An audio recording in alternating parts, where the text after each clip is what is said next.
All right. Are we feeling ready to go? Yeah. I was born ready. Okay. I got my Vienna mug, drinking tea. Session 34. Last time that we met, you guys had just arrived in the seaside town of Port Rusalka on the island of Aquarin within the world of Root Coast. You guys docked your ship, the Stormbringer, given to you by the sea dragon goddess after fighting through multiple trials to release her from the chains that bound her by another god by the name of Rhybohr. She was eternally grateful to you guys, so she provided you with this pretty sick ship. It had several features that were magical and cannons, and you guys quickly, with some of your party being familiar with sailing and piracy, you guys quickly took to the Stormbringer, fighting off an Ignasian ship, an Empire ship, and then running into some sirens later on, some, as they are called, Rusalka in the world, that you guys were able to quickly avert with the clever thinking of Hercules, who created some earplugs to save you guys from the siren's call. After that, you guys came into Port Rusalka, and eyes on the Stormbringer right away. People noticing you guys, being fearful of you guys based on the connection that your ship has. But you guys came off the ship with confidence, and you guys were immediately accosted by a goblin by the name of, as he introduced himself as Rice, who told you that he could provide you some information about Port Rusalka, that he wanted you guys to come later on at night to visit the Salty Barrel, that he could get you guys a deal at one of the rooms in one of the inns there. And you guys kind of gave him a nod and a pat in the head and went on your merry way. You got some information about him, about where to find a family by the name of the Blyes, who run one of the fisheries in Port Rusalka. And you guys kind of knew a little bit about Port Rusalka before coming there. There's kind of two competing fisheries within town, Bly Fisheries and Anchorage Fish. Bly Fisheries being the one that is predominantly powerful in the town, as well as providing fish and food across Ingnasia, to the Empire of Ingnasia, the mainland, to multiple islands. They're a big source of food for the Empire. They also happen to have a lot of money because of this. They're kind of a noble family. So after some directions from Rice and a stop over at the prawn shop, where you guys talked to an orc by the name of Gutherg, and bought a few things, squabbled a little bit about a spell scroll that she was very interested in getting, but didn't end up actually purchasing it. But maybe they will come back. Gutherg, the orc, said he wanted to get it appraised first. You guys also ran into an old friend in Port Rusalka. Suddenly teleported in front of you on the cobblestone streets was Leo, who you guys had traveled with at the beginning of your journeys, and then had gone his own way for a little while to fix a shadow problem that he had. And he did, and he was successful, but he came back with this nasty scar across his neck, and you guys kind of debriefed a little bit and regathered yourselves, and then headed off to the Blyes. You talked to the father there, Gabriel Bly, who also happens to be a member of the Ring of Grey, which Sheev is also a part of. And he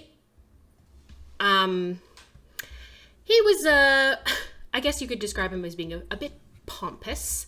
He definitely was proud of the business that he's built, and he wanted the Anchorage Fish to be taken out. So the other family, the other business within town. And he said that a way that you could do this would be to take out one of the Anchorage fishing rigs. So that's what he asked you guys to do under contract of Ring of Grey with Sheev.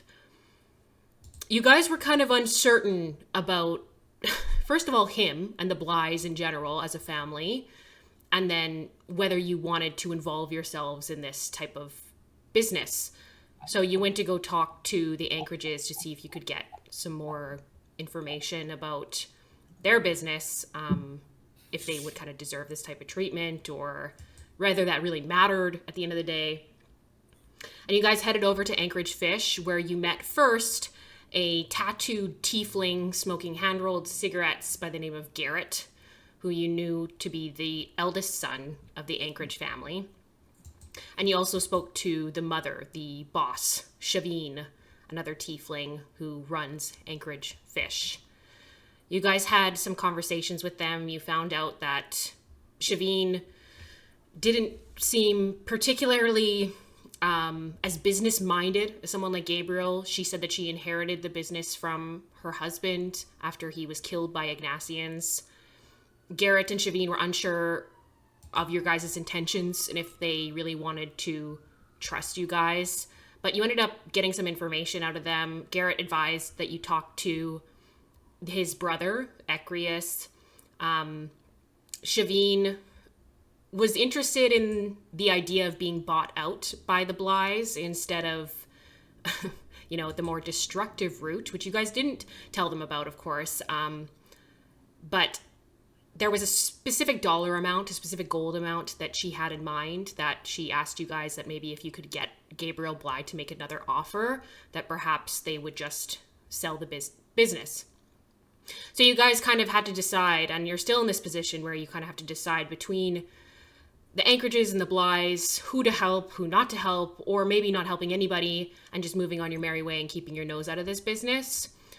And as you were kind of trying to decide, there was the sound of a explosion and smoke rising from behind Anchorage Fish. And it's kind of these steel buildings, and the town of Port Rusalka in general is this rusty steel facade against a cliffside, and it's dirty, and it seemed like overall anyone who that you ran into was not super happy with something that was going on in the town.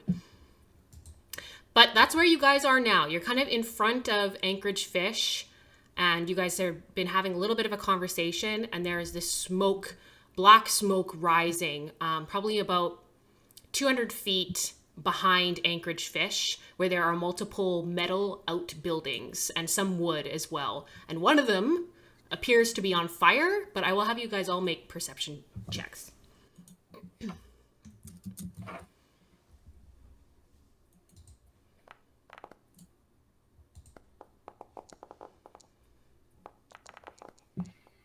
Oh. Oh. Well, I got that fancy natural 20. she Well. rolled 2, so I'm glad that Rykard rolled well. Okay. So, Gwyn and Ulrich and Valente and Ricard, you all, catch this glimpse of a red streak of somebody running out of one of the buildings. Ricard, you catch all of the details of this person. It appears to be a red-skinned tiefling with lots of tattoos, and he is holding something in his hand, and as you squint and look closer and try to get the details, he's holding a metal arm in his hand. A metal arm? A metal arm. I'm gonna call this out to the people around me. We can try to stop him. We know anyone with a metal arm? I'm curious about the metal arm itself, though. I don't believe we know anybody with a metal arm, but if he's running away, we should probably go to stop him. Maybe we can also investigate. Yeah, as well. We could split up. We could. Who's chasing? I'm Okay. better at investigating, so I will stay to investigate. Me too. I'm pretty Me too. fast. I have 40 feet of movement, so Me too. I'll chase. I'll play my little harmonica, and get bardic inspiration too. We'll get this one to Gwen. Gracias. I guess me and Sib are going to investigate. Yeah, you, me, and Valanthe. Leo, what are you gonna do? We're kind I'm of splitting up right now. I'll follow with the investigation. All right.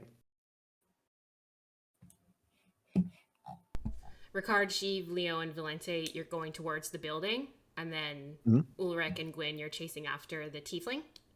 Mhm. Okay. So, you guys kind of veer off, and the four of you go to the right, and you go right towards this building, and it's like this plumes of smoke are coming up. It's just like pure black, and you guys can smell maybe oil. It smells really pungent. Ulrich and Gwyn, as you kind of veer off to the left and you cut this guy off, it looks like he okay, he sees you guys running towards him, and he yells out to you, and he says, hey, you guys help me, there's animals back there, can you get them out of there? I'm gonna insight that. Okay. I would also like to insight that. Although my insight is not the best. That could have been worse. Oh, Like yeah, that. really good. Yeah. It does seem like he's being truthful. He's got like this black streak of smoke across his face. He's running towards where the animals are. He's running away. And why are you running away? Stop now! I'm getting You're a water. suspect. I'm getting water. I needed a bucket. I thought I was gonna be able to control this, and it got totally out of hand. Stop! Or I will have to apprehend you! You're a suspect! Okay. No problem. He lifts his hands. He's got this arm in his hand. He lifts it too. Drop the weapon! He drops it, and there's like this clang on the ground. I'll look at Gwen and sort of raise my eyebrows. Show us where this water is. We gotta get this fire under control. Okay, and he takes you guys around the outside of the Anchorage Fish Building to a well, where he. I grab the arm, by the way. Okay. Appears to just be like this steel arm, with like fully 5 fingers, made with like metal joints. It does not appear to be on first glance to be Siracian steel. You're pretty familiar with it. Mm-hmm. And he takes you to this well and starts to load up a bucket with water. Mm-hmm. The rest of you, as you get closer to the building, you can make perception checks. May I make an investigation check by chance, or is it perception? Make a perception check first. Cool. 14. Just want to see if you guys hear anything here. Natural 20 for a 19. Okay, so Sheev, you are the only one who hears this, but you hear like sounds like jangling. Sounds like jangling of like leather and metal. Everyone be on your guard. I hear a jangling of leather and metal. I'm not exactly sure what that means, but And then you hear like be on your underneath the guard. sounds of the burning fire, you hear like a horse neighing. Ah, there are definitely animals in here. There are horses, and we need to save them. Yes, we do. And I'm going to look for an entrance if I can. Yeah, there's a door right at the front. There's kind of a door on the left-hand side that is completely steel, and then you have like a garage door style where you have 2 wooden doors. It looks like meant to take animals out of, theoretically. Okay. Which door do you want to try? I'll go over to the one that looks like it's made to let animals in and out. Okay, the wooden door. Yeah. Are you gonna open it? Yeah, I mean, yeah, I'm going to open it. Because I heard the animals inside, so I'm going to try and rush to save them. So, yeah. Okay. You open it, and there's like this rush of smoke and heat that hits all you guys kind of straight in the face. And as it kind of starts to clear away, you can see 4 stable stalls in front of you. Mhm. There are 2 horses and a donkey.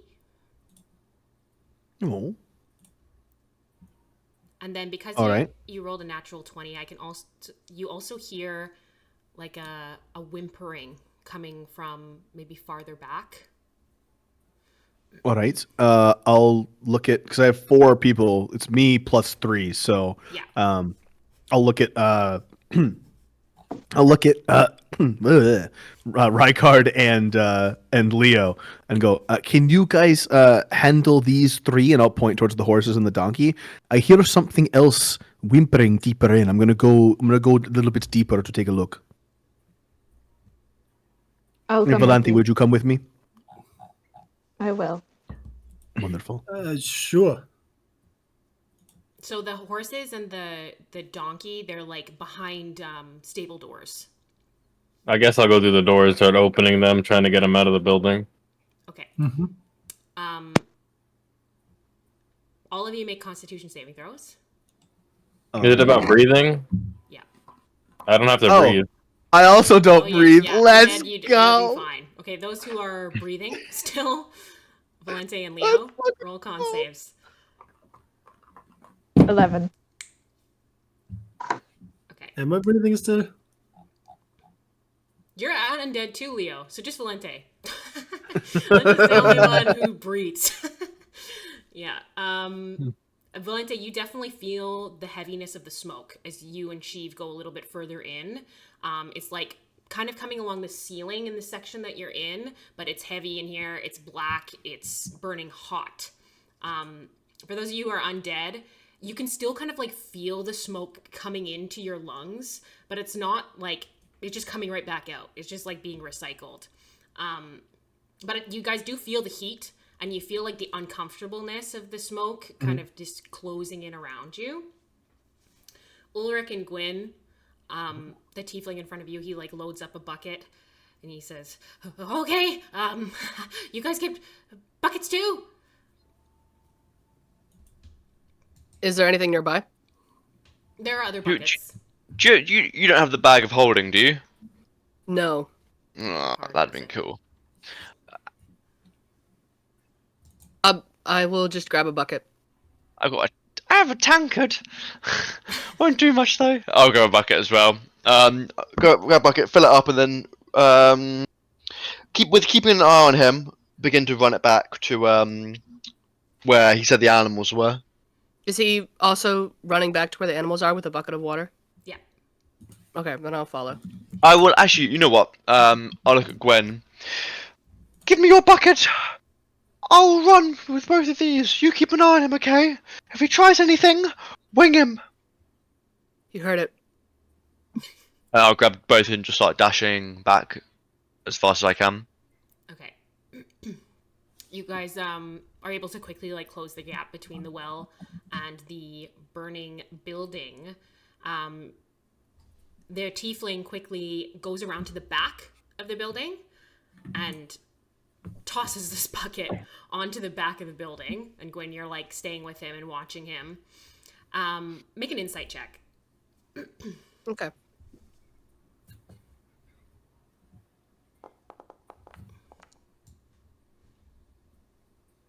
Six. Yeah, kind of hard to read. lots of smoke. He's looks like he is upset by the fire. He tosses the water on, and it really doesn't make that much of a difference. The smoke is still just coming up. Ulrich, are you tossing your buckets in the same spot? Do you want to try something different? If I hear animals inside, I'll Tip one bucket over me. and put the other one down near him, and then go in and try and help get the animals out. Okay. Sorry, you're taking one filled bucket with you? Yeah, I'm pouring one over me, and then taking another one in with me. Yeah. Okay. You can see, like, even though you guys are coming around the left-hand side, Gwen and Ulrich, you can both see that the doors are now open where Ricard and Leo are trying to get the stable doors open. So, Ulrich, you head around to that side and you go inside the stables. Ulrich, Leo, and Ricard all make animal handling checks. You can each take one if you like. Who's taking the donkey? I'll take the horse. Okay. I'll take the donkey. 15. 15 as well. Ulrich, I'll give you advantage on this roll because you have so much experience with horses. Okay. I've got a 9. Okay. No, still a 15. Okay. So you guys are able to like open up the stable doors, but the animals do seem pretty spooked by this whole thing. And as soon as you open the stable doors, Leo, I'm gonna have you make a dexterity saving throw as this donkey comes running past you. The dice are not on my side today. That's an 8. Okay. As it runs past you, it bumps you and you just fall over a little bit. Ulrich, you still breathe. Make a constitution saving throw. Okay. But Ulrich and Ricard, you are able to kind of lead the horses. And Ricard, you kind of gauge what Ulrich is doing and kind of follow his lead as he pulls the horses out of the building. Teamwork. I got a 13. Okay. Definitely you can feel the smoke coming in. And as you look to the left and you can see Valente and Sheev going in, you know that Valente has to breathe, and the smoke is thick. Valente and Sheev, make investigation checks. All right.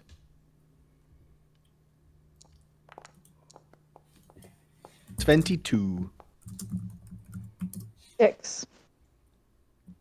Okay. So Sheev is not as bothered by the smoke, so he's able to kind of lead you guys through. You go through a door to kind of the back of the stable area.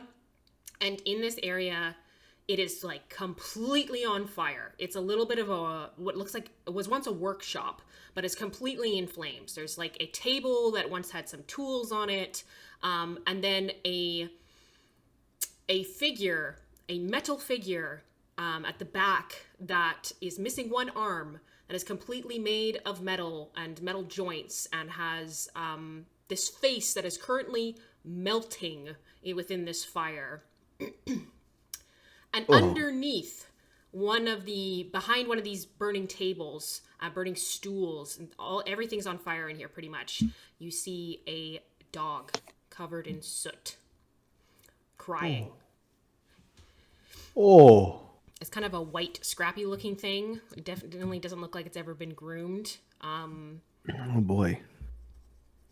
I'm just gonna like kind of slowly walk closer. Are you okay? Can you escape? This place is on fire. Are you talking to the dog? No, the metal man.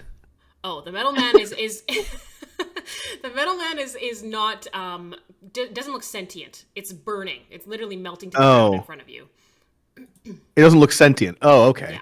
Can I tell what metal it is? It doesn't look like Sarakian steel because it's melting. So You can make a history check. okay.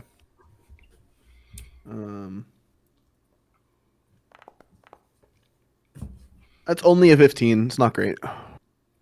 It doesn't appear to be Sarakian steel. You know that Sarakian steel...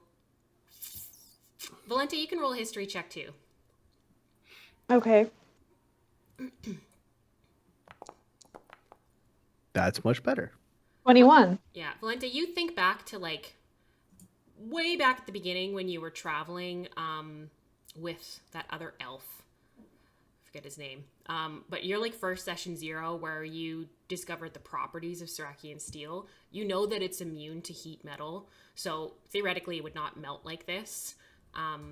To the two of you looking at it, it's probably just regular steel or a cheaper metal.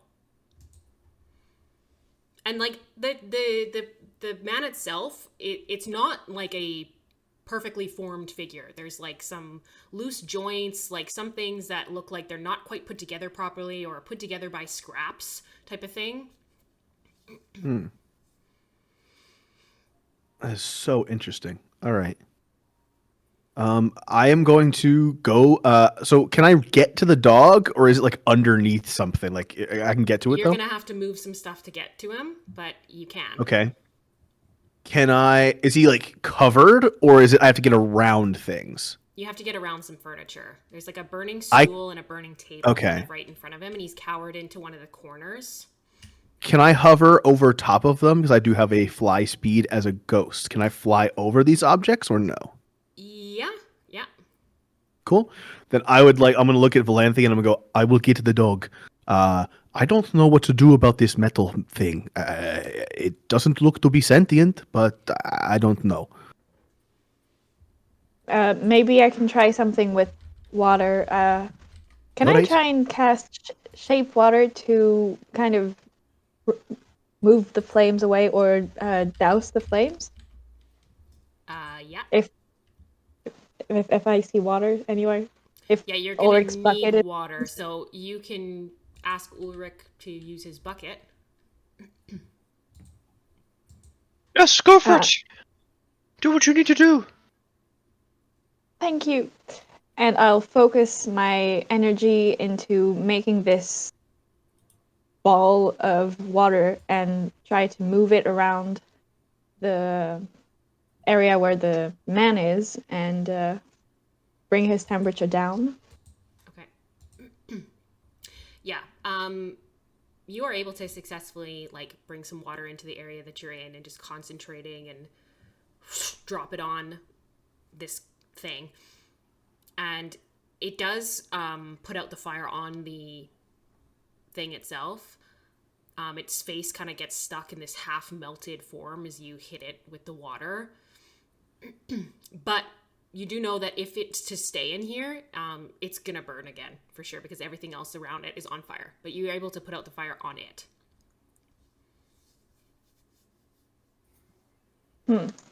Step 1.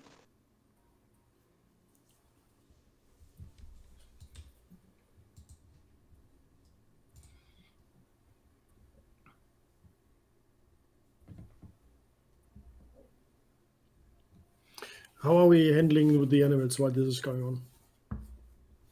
The donkey has run off. The horses with Ricard and Ulrich, you guys have been able to take them out of the stables and away from the fire. You can definitely try Okay, to if chase the- down the donkey if you like. No. If the Nah. animals were out, I would also push further in and like try to look what the others are up to. Okay. Anyone else want to do anything? I'm just I going to found grab the dog. Make an animal handling check, Jack.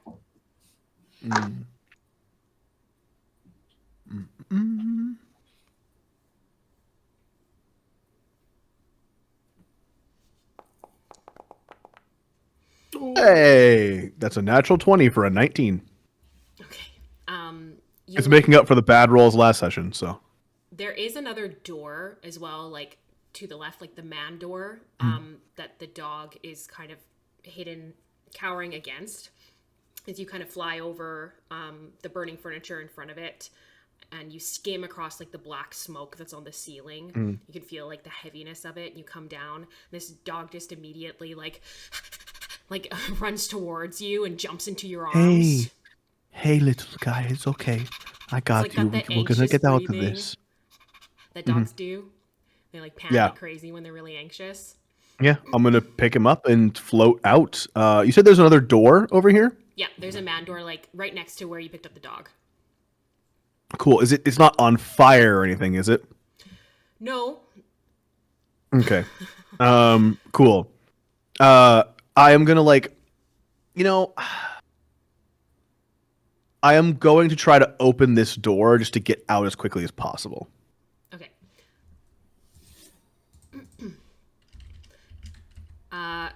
You grab the handle, and because it's metal, this door, it is super hot, and you immediately Yeah. burn your hand.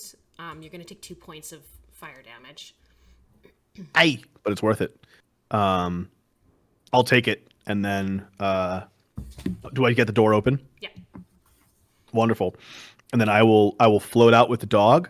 And then I'm gonna, because if I rolled a natural 20, can I like give it a nudge to like run away, and will it run away? I don't have to watch it, do I? Yeah, you can put it down and. Okay, sweet.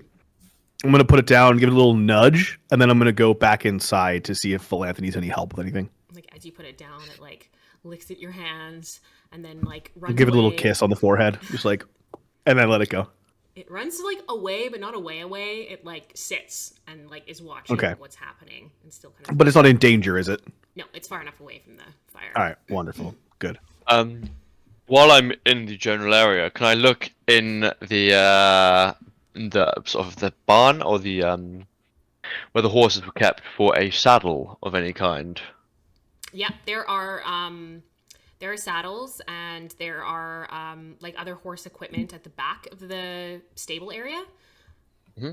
But some of them are currently on fire. Yeah, the ones that aren't on fire. Left. Yeah. Yeah, anything that's not on fire. Typically a saddle, and I'm just going to Google some stuff as well. I'd like to grab, please. Run in. You can grab one. Yeah. Excellent. Thank you very much. You kind of toss it out so it doesn't get catched by the flames, and toss it over your shoulder. A Brit and bridle as well. If there's anything like that lying around. If not, nay bother. Yes, there is. You have all the equipment for horse riding here. Awesome. Thank you very much.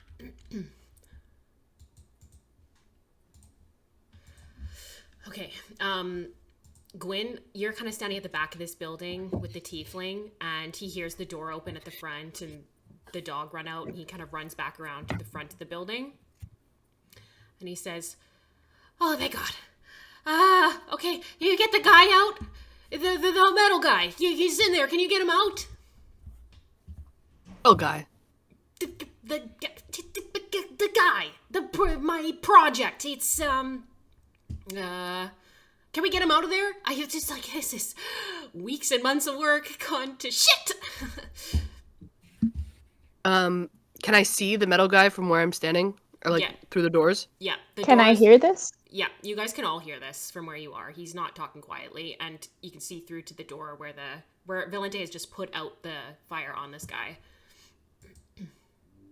From within the building, you'll hear me say, "We're trying," and I'll be trying.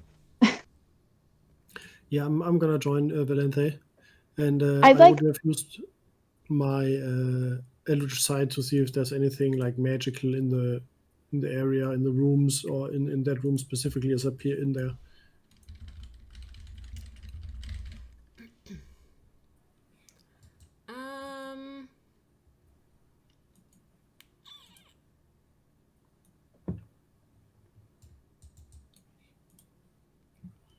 Not sure if this is really considered magical.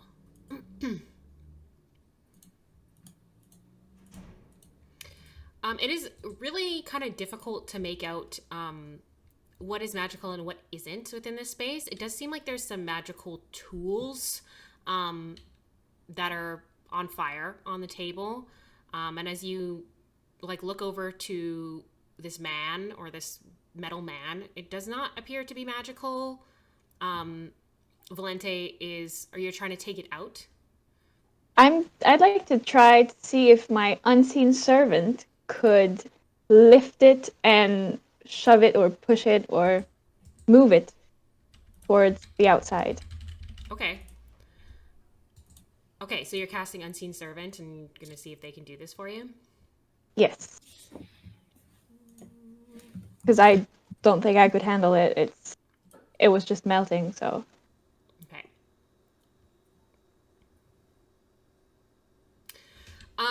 Yeah, it can. So when you cast this and you can't see the shape of this or anything, but you can feel kind of the presence of something listening to you, and you start to see the half melted metal form start to move and shift, and then there's like this and it kind of falls over onto something.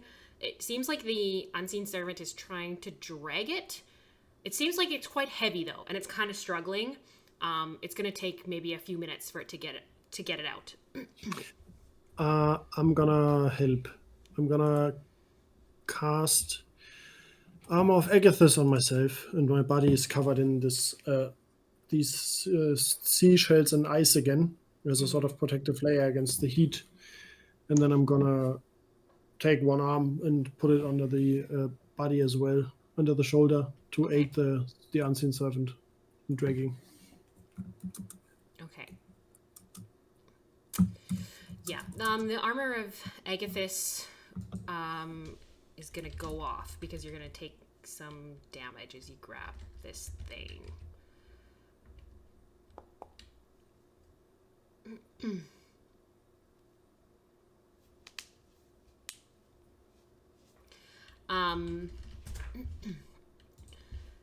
Like the armor, or sorry, the metal itself is really hot on the guy, even though he's not burning anymore. So you kind of grab it and you can feel like the heat on the inside of your arm. You're not getting hit with a melee attack though. So you take 2 points of fire damage. But the armor of Agathis seemed to really have diminished anything that could have happened there. And you are able to drag this thing out if you'd like. Yeah. Okay. So with the unseen servant and Leo dragging out this half-melted metal man out and into the dirt, basically outside.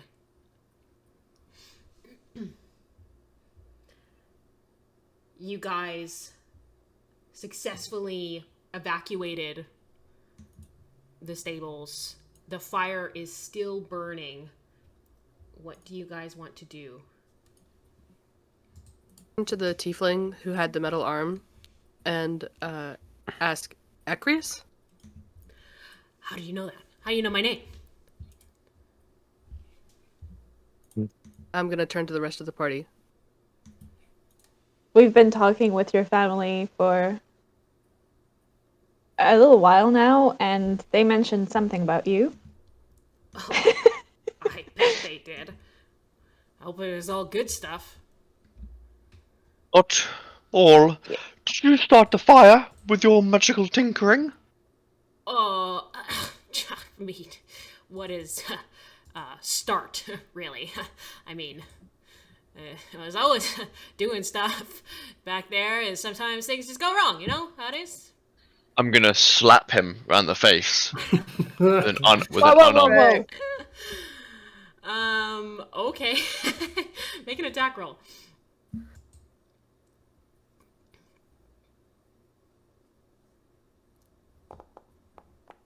Oh, not good. 11. Okay, does not hit. You go to slap him, and he like ducks out of the way. You could have killed those animals! Okay, well, they're not your animals. What do you care? And I'll shoot him daggers.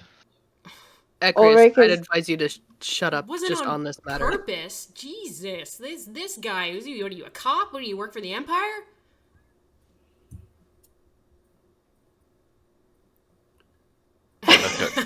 I'll look at Valenti. The Gwen. silence. Okay, let's not get Moving swiftly on. swept up here. We need to put out this fire. We can't let it get to everything in the whole structure here. We need to put out the flames. Why? Because the whole fishery could go up in flames, that their houses, other people that might be in the surrounding area. Are there any houses nearby that the fire could sort of... It does seem pretty separated from other buildings, but the fire is running quite hot, and if left to just completely run wild, there is a possibility it could spread to another outbuilding that is about 30 feet away. And then there are houses behind that. So there's a potential that it could spread if left untamed, but none of us are really firefighting experts here. Kind of hard to say. We also just learned that they can't really afford to lose one boat. So imagine a whole building that is used to house animals and be the tinkering office of Ecris. I mean, You he do doesn't seem realise- concerned about it at all. I'm gonna turn to him and get up in his face. You do realise, if this fire burns out of control, your family will not have the money to pay for the damages. The entire business will go up because of you. I didn't do it on purpose. I didn't. You think I wanted this to happen? I was welding things, and it just got a little hotter than I expected, and then I put it down, and then the table caught fire, and then I just spread to the other thing, and then it got out of hand really fast, and it's not my fault, and I didn't mean to, and everybody's okay. Everybody's alive. And listen, We don't we need can to- argue about whose fault it was way later. Right now, we need to put the fire out. I can float up Exactly. and I can dump buckets of water from above. If we can just get an organized line and chain of buckets of water, we can work together to put the fire out. We can hash this all Yes. out after that's done. Are there also any other people around in the vicinity that like come running and looking? Yeah, anybody making definitely. attempt? People from Anchorage Fish have come out, so you guys see Shavine and Garrett kind of behind you, at the edge of Anchorage Fish, and Garrett is shaking his head. You are starting to see some people start to encroach the area, though this area in general is a little bit more industrial. Like it's set off for Anchorage Fish. You have like the main building, which kind of looks like a silo, which we talked about last time. It kind of looks like a grain dryer.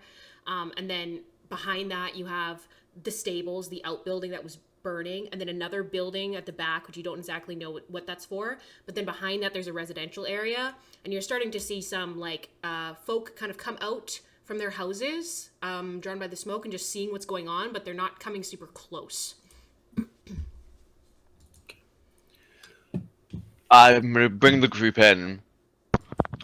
Listen, if we just leave it, Anchorage Fish is done for. We need to act now.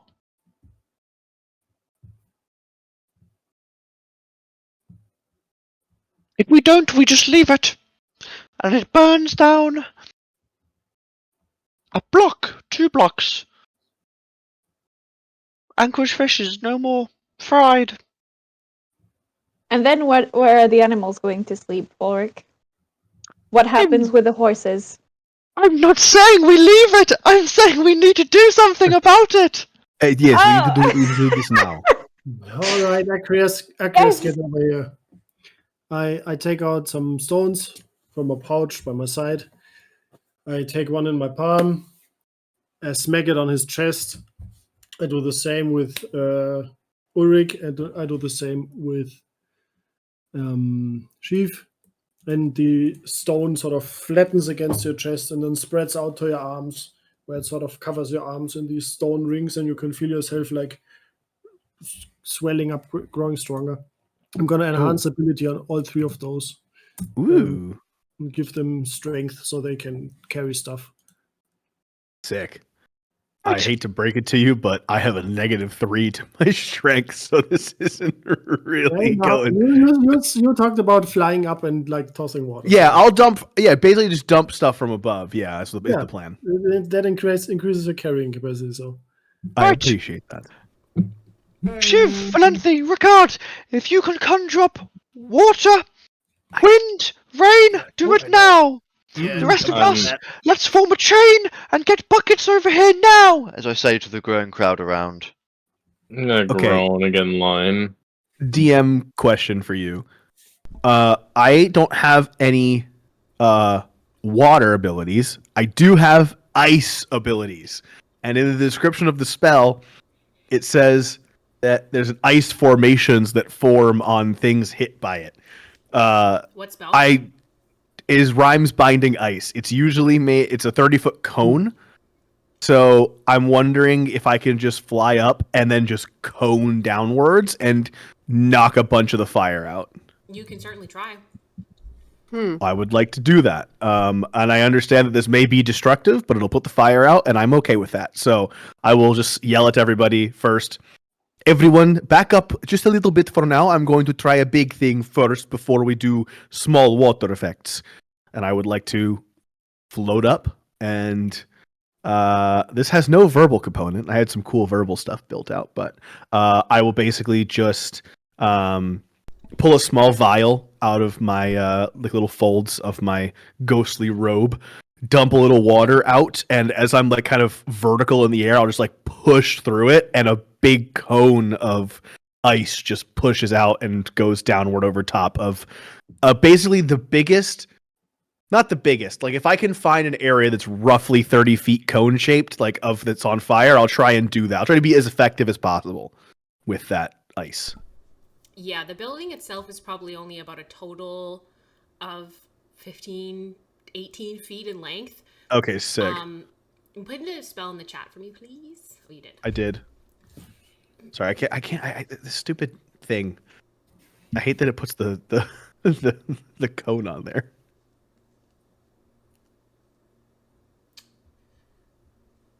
So I guess my only question would be is can you, because it's specifically to target a creature. It hits creatures. No, I was wondering if it would. Each creature. Yeah, it's each creature, so it's not like a specific targeted thing. I'm fine either way. I just want to see if I can knock some of the blaze out. It'd be a 30-foot area as well if he's doing it from above. Yeah. It's hindered by I am. regions. Tell another Like horizontal, and I creature. push down. As you know, like with firebolts, like how it specifies that it does damage to Yeah. things. I feel like this is a burst of cold energy, but I'm also not super. It's fine. I'm not pressed about it. I'm just trying stuff.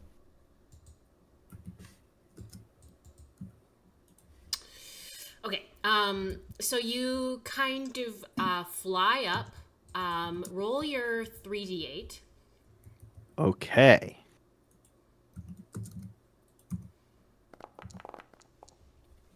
Very, very bad. Only a 7. I rolled less than an 8 on 3d8. Okay. Make an Arcana check as well. That I will be better at. Knock on wood. Very good. Yeah, 28. Natural 20 for a 28. Okay. As you kind of fly up and you pour out this little bit of water and you start to concentrate on casting this spell, you can kind of feel it like pulling you towards the closest people. Like it wants to target a person. Like it wants to pull you that direction. But using your magical prowess and years of studying magic, you kind of pull on the spell and direct it back towards the building. And you are able to control the flames and control the smoke that's all coming from the outside and from the outside walls. Okay. It does seem like the fire is still burning internally, but you're able to kind of... And some of the smoke that starts to come up, it starts to become white. That there's kind of this mix of black and white smoke now coming from above. Wonderful. I believe I have bought us some time. Let's get in there with buckets and try and knock this thing out for good. I'll kind of just say that to the general populace. I just had a burst of... Yeah, make a religion check. You can take advantage on this. Oh, thank you so much. There's also something I wanted to mention from last session. Yeah, 25. Much better than the 3. Okay. Something I wanted to mention from last session is Leo, you have 2 piety with Surak as well. Cool. Okay. There's like this moment where you guys are... Yeah, go ahead. I'd like to say the prayer out loud. Go ahead. Just for effect. So while Sheev is finishing his icing of the building and maneuvering, you'll see Valente face the sky and open up her palms towards the skies and say, "Oh, almighty Cadboro, we humbly ask you to bring storm rain pouring down onto this scorched land. Your Stormbringers implore you." And just wait. There's this immediate crack of thunder that comes from a distance, and then a lightning strike that seems like it might be miles away but lights up the entire sky. And then you guys see this black formation of clouds start to circle around, not where you are, but you look back towards the docks, towards the Stormbringer, and there's this black cloud forming over top of it in a circle, and then it begins to move across the sky, and these fingers, these wings, these claws that come through the sky and settle over top of the burning building, and this torrential downpour of rain comes down onto the building, and the smoke of the fire turns completely white, and it is out. The building kind of halfway burned. I'll look down at Valenthy. That was a great idea. Well done. I guess that's useful as well. Yes, we could also Thank you. use the buckets, but Much Yeah. easier this way. Well done, Valenthy. There's like this small group of people that have gathered at the back, and they like are watching this, and they all exchange glances, and then there's this moment of reflection, and then they like politely clap. I'll do my best, very posh curtsy to them, just bowing very. Ecrius is standing close by, and he kind of crosses his arms, and he's like looking up, and he looks at you guys, and he says, okay, so who are you guys? What's The happening? Stormbringers. Appropriate. We are destiny incarnate. we changed Yeah. name along the way. I didn't get the message. Well, just wait no, till you it see was- the ship, my friend. Who's this guy? Oh, don't Ecrius? worry. We'll have plenty of time to talk later on the ship, Rykard, and I'll point towards Leo. He's a good dude. We know each other from Echopool, right? Yeah, briefly. Yeah. He's not hiding his disdain. He remembers the incident wisely. Right. Yes. Okay. Right. Any- Sorry. Well, what are we going to do now? We still have some fishy business to resolve. Shavine and Roll my Garrett are eyes. making their way over to you guys.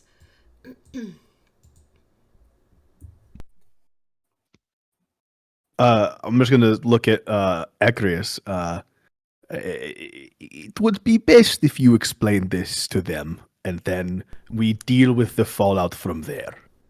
Oh, yeah, sure. I'll explain it to my mom. No problem. we can help. Yeah, we'll could you- we'll help you out. Okay, great. Garrett and Shavine kind of make their way over, and Shavine makes a point to like go around to all of you and shake your hands, and she says, "I can't thank you enough. That fire could have spread. Thank you." Say no more, but I'd keep an eye on that one. We could have had him on counts of arson, destruction of property, disturbing the peace, reckless endangerment. Yeah, we get it. Okay. She kind of No narrows need her eyes at Ecrius. Garrett is shaking his head too, and he kind of grabs Ecrius by his elbow and just mutters to him like, "What the fuck were you thinking?" And Ecrius says, "Things just got out of hand. You know how it is." We all have hobbies that can get a bit dangerous from time to time. Do we? Do we not? It happens to the best of us.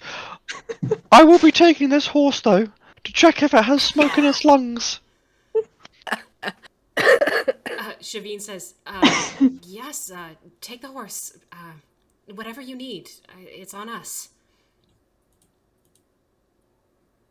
Right. Well, tell us more about that robot you were creating. Acrius. Ecrius kind of looks at his family members. He looks at you guys. it's just like a friend for me. You guys can all make insight checks. Yeah. Oh, Fucking I know that Does- feeling, buddy. Does it talk? It doesn't look sentient to me. Well, not yet. Wow. 18 for Sheev. Okay, anyone who rolled above 14 can definitely tell that he's not being truthful. And how exactly did you plan to make this being your friend, Ecrius? Oh, well, just, give him a personality and he'll like me because, I'm so likable. It would have been easy.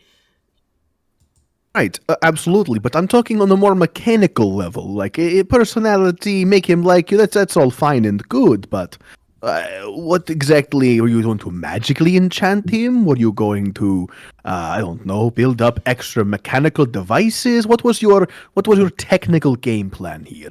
Arcane infusions, just Ah. standard Flesh of Genius type of stuff. Some Oh. tinkering here and there.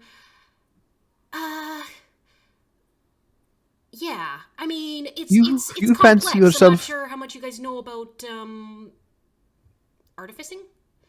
Hey, you fancy yourself an artificer? We actually have one on our ship currently. If you'd like to, Really? swap plans with him. But listen, listen, kid. We do? Yeah. We do, Leo. Actually, yes. Just quickly out of game. What are we doing about Herc? Are we just going to kill him when we get back on the boat? What do you mean? Why? We're gonna sacrifice him to Cadboro and then Yeah. power. Yeah, we Let's gain put him high in the by barrel. sacrificing him to Cadboro. I want his No. boots. No, I want. I want his barrel. Having him like in kind of the background and being like on the ship. He's our ship slave. He's our ship. He's our ship NPC. Let's go, ship NPC. who's I always to want to say see if Toby he have to have a wants like- conversation with himself. Yeah, Herc and Leo having a conversation. That's what I want. I mean, who knows? Like, if Herc decides in the future he wants to go a different direction, he's welcome to. Right? But well, we have an artificer back on our ship. But listen, Ecrius, I don't want to carry this charade on much longer. You don't really have a plan, do you? This was I have a plan. a great. Wait, and, what do you assume? I'm not a man with a plan? I got a plan. I got the plans, man. The plans. How old is that Got guy? no plans. Your plans are flimsy. Your plans almost burned down your family's You can make an entire insight check if you wanna try to determine building how- and your family's entire land. Okay, well, it was just a kink in the plan. You guys know that there's a war going on, yeah? Like, you guys seem like you're up to date on things. Yes. Yes, in well, fact, we I are will, relatively major players in the war that's happening right now. So yeah, actually, yes. Really? Okay, well, maybe you guys are the perfect people to talk to. And he looks at his mom again, and he said, "Why don't we meet tonight? You guys, like, are you staying in one of the taverns?" We're planning on being here Maybe. for one night and then leaving in the morning. So whatever you plan on saying, it must be very good. Basically now. I don't want to talk about it here. I don't want to talk about it. Can we go? Call this person? I think you should respect your mother more, and respect her enough to tell her the truth. Make a persuasion check. Can I threaten violence? Give the bardic. Okay, I'll use the bardic. Is it Or someone it can distract the D8? mom. 1d8? Thank you. I want him to tell his mom. He fucked up and almost burned his entire family's place to the ground. He has to face That his is a mom. Oh performance my check. god. Oh fuck! Can I make a But persuasion is it check? different than? Does it have different modifiers than your persuasion? No, certainly not. Just use the same. Yeah, that's the Okay. natural one. He says, "No." All right. Where did we decide if we were staying in a specific tavern? We're not staying where Rice is at, right? Because he's a little thief Leave guy. bag, yeah. Yeah, so we're Yeah. staying at the other one, which Forgive me, So I do there not were remember the basically name. two of them. options. Rice told you Yeah. that he could get you a deal at a room at the The Salty, Salty Barrel. Barrel. And then the other place that you guys came to know was the Rare Fowl, which you guys were, well, Ulrich specifically, Yeah, was it's where hunted down by a pink tiefling who told him that she would be singing there tonight. yeah, that's where Ulrich's tiefling girlfriend is. So we'll be. I'll say that we're either staying at the Salty Barrel or the Rare Fowl, depending. How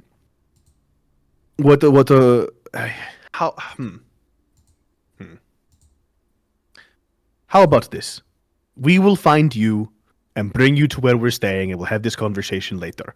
We have other things to attend to as well while we're here, in the short time we plan to be here. So, here's the deal. Do not blow anything up.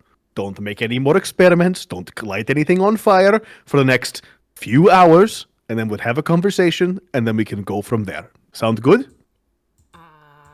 Yeah, cool. Yeah, I can do that. Does he sound like he's going You to can make listen an to what insight I'm saying? Can I use my 18 from You can also make a earlier? That's persuasion rolling. check. That I'd like to do. That I would like to do. I did not roll great, but it's a 12. Yeah, I mean, he tells you that he's going to do it. He Yeah. seems a little confused about where he should go. So, should I just go home? But can I go check out the ship? Can I go talk to your other guy? We will accompany you if you do that. I will accompany you. I also think you should really have a long conversation with your mother. About what? And Shavine says, Ecrius. You, your mother, and your brother should have a pretty long and very meaningful conversation while we're gone. We will leave you here, and we will retrieve you later. Okay. All right. Well, thanks. How about this? Here's my deal. In 2 hours, one of us, maybe I or a couple of us, will come and get you to check out the ship once you've had that conversation. Okay. Can I make a request? Try Depends. me? Or just, send anybody back for me but that guy. He looks at Ulrich. Promise. Okay, cool. I'm gonna lean over and whisper to Ulrich, I would like to send you back.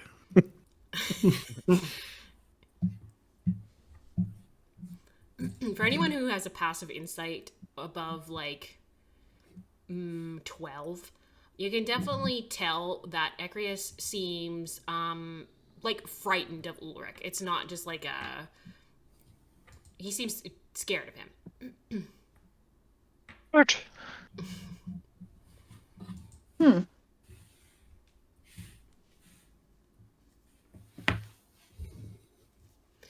Okay, 2 hours. I will be here, considering my whole place is burnt down. We'll be back. Okay. Javine and Garrett kind of give you guys a wave. Where are you guys headed? We need a plan. We do, Yes. actually. We're just being a bit airy-fairy. So I'm going to bring everyone in to either a nice tea shop, maybe a fish and chips shop. On me, pay for lunch. And as everyone's tucking in, still smelling of smoke, no doubt, like you've been at a bonfire, like you've been camping.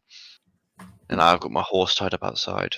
So, we have less than 24 hours left here, aside from entertaining the flight of fancy of that little boy. What are we doing? That's a great question. I would very much like to know. So Yes. we're meant Go to ahead. extort 15 gold pieces from the Blyes. 15 gold 1500. pieces. Yes. For the 15,000 the gold fishery? pieces. Oh, 15,000. That is a very Oh, different yeah, number. sorry. I wrote 15k thinking, I'll remember that.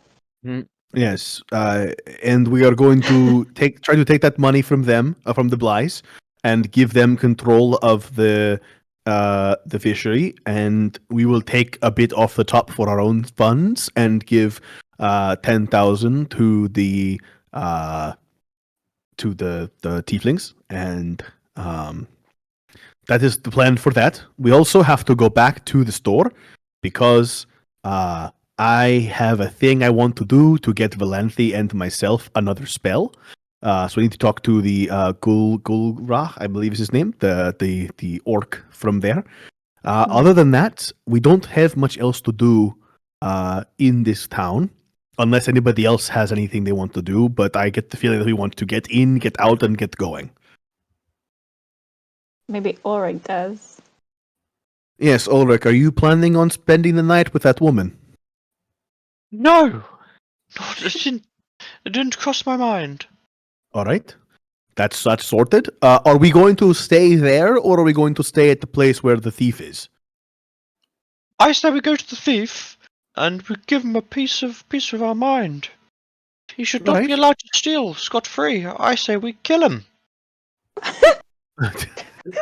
Well, I don't believe we need to brand ourselves cold-blooded murderers. However, I do remember us saying that we were going to talk to Rice and possibly get back some of the orcs' stolen goods. So I Yes. think you are right. We may stay at the Salty Barrel to have a conversation with Rice and possibly through not so nice means extract the information and items we need. So we have 3 things we need to do. First Oh. things first. So No, what go was on. that? No, go on. I don't want to stop your flow. Sorry. What was that, friend? No, I was going to say, you know why they call it the salty barrel, don't you? We'll put him in a barrel of. We'll put him in a barrel of salt.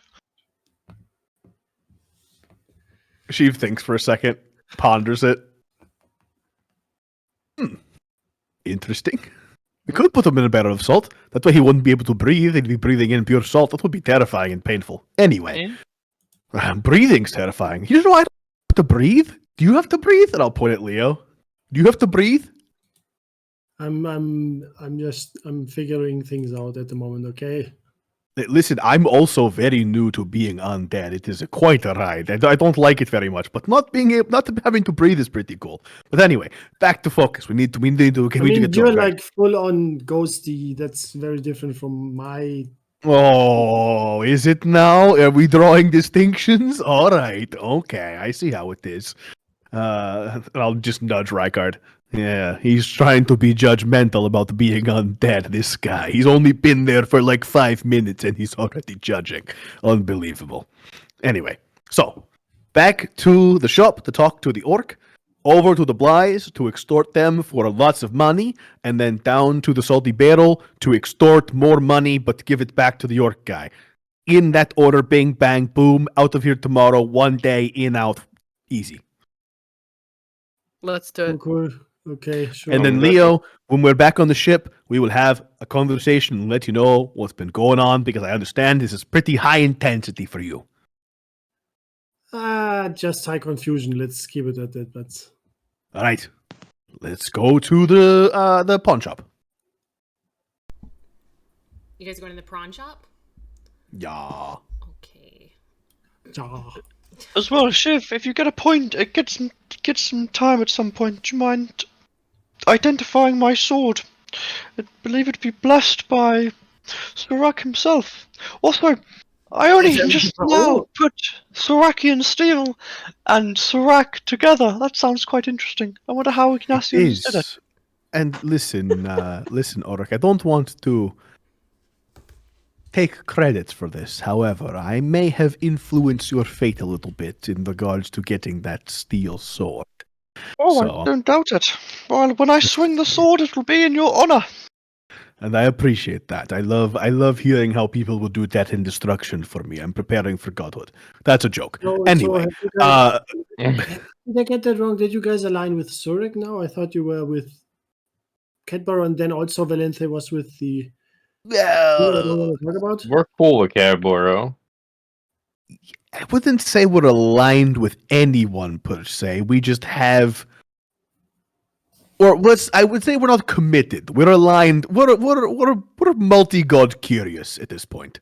We're going We're Poly-god neutral. curious. If anything, we're neutral trying to get rid of all connections, no? I mean, I've made a pretty good connection. But we can discuss it later on the ship again. We can discuss this later. And I Yes, will, it looks very good. yeah. I'm just gonna burn a spell slot to just cast Identify.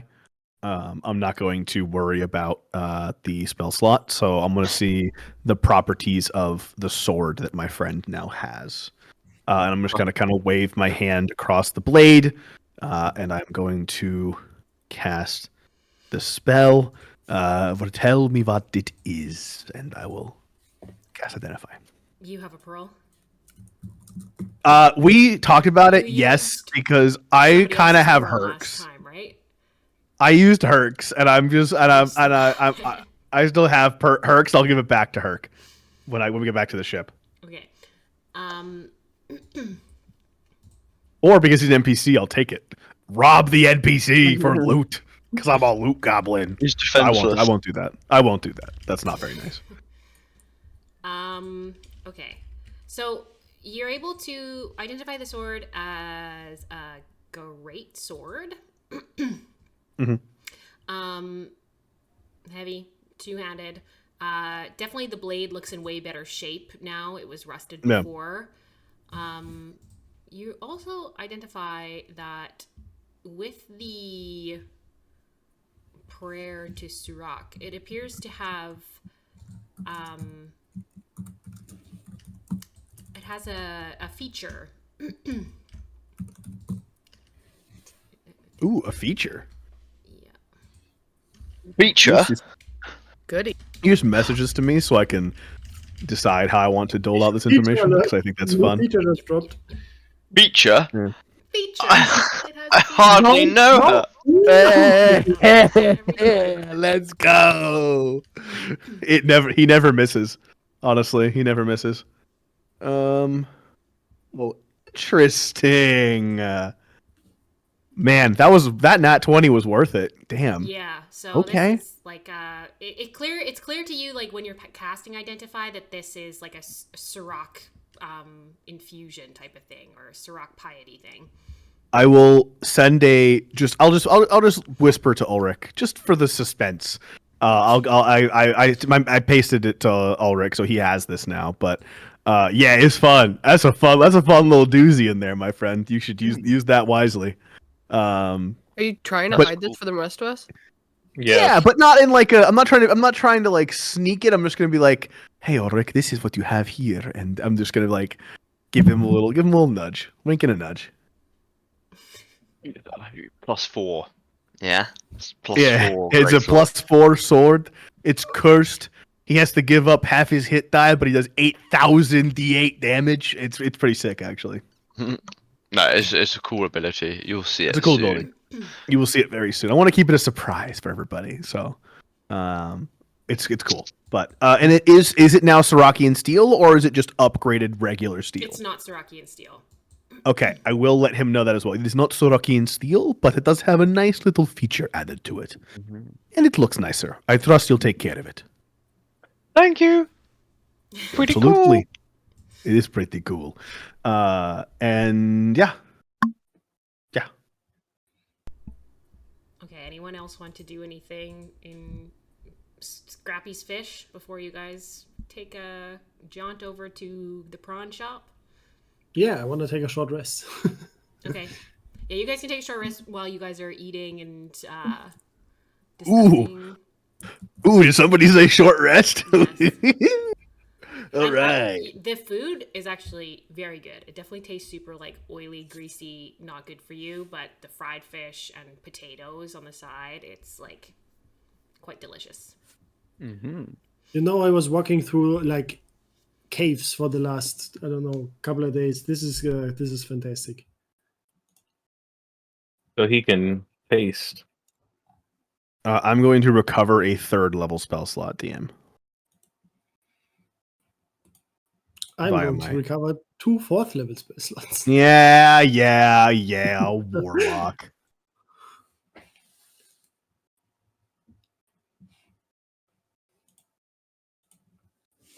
Okay. Okay. And you guys come out of the fish shop. And waiting for you is a medium-sized, small-looking white dog with the tousled hair. Oh. And he goes right up I'm to gonna- you, Sheev, and he like comes up onto your legs like he wants to be pet. Oh, I'm gonna pick him up and pet him. I am enthralled with this dog. I will. I'll kind of just pick him up and give him a little pet, like let him nuzzle into my like little like into my chin, just if he wants to. He's a little big for that. He's like medium sized. He's a little big like for that? Labrador-ish, like a little bit smaller than a Okay. Labrador. But he Then I'll just can, kinda- you can, and yeah. it's just kind of like he loves it, and he's like Yeah. shoulder and Oh, good boy. Good boy. And I'll give him little pets. And I'll just kind of ask to the air, "What is your name, little one?" And just kind of look at him. What does he look like? What does he look like his name is? he's got like semi curly hair. It's white. He's quite Okay. dirty. He's got some ash and soot on him from the fire, and he just reeks. He stinks Oh, like fire. You're a and salty dog, fish. aren't you? Kinda I'm gonna hard to use tell what his press. name is, though. He's got really big, Can I like, use- brown eyes. Yeah. Can I use prestidigitation, the word that I can never say on the first try? And can I clean him up a little bit and kind of give him, make him clean? Totally, yeah. Dinky the dog. I'm gonna kind of clean him up, and I'm just gonna kind of look at him now that he's clean and just kind of,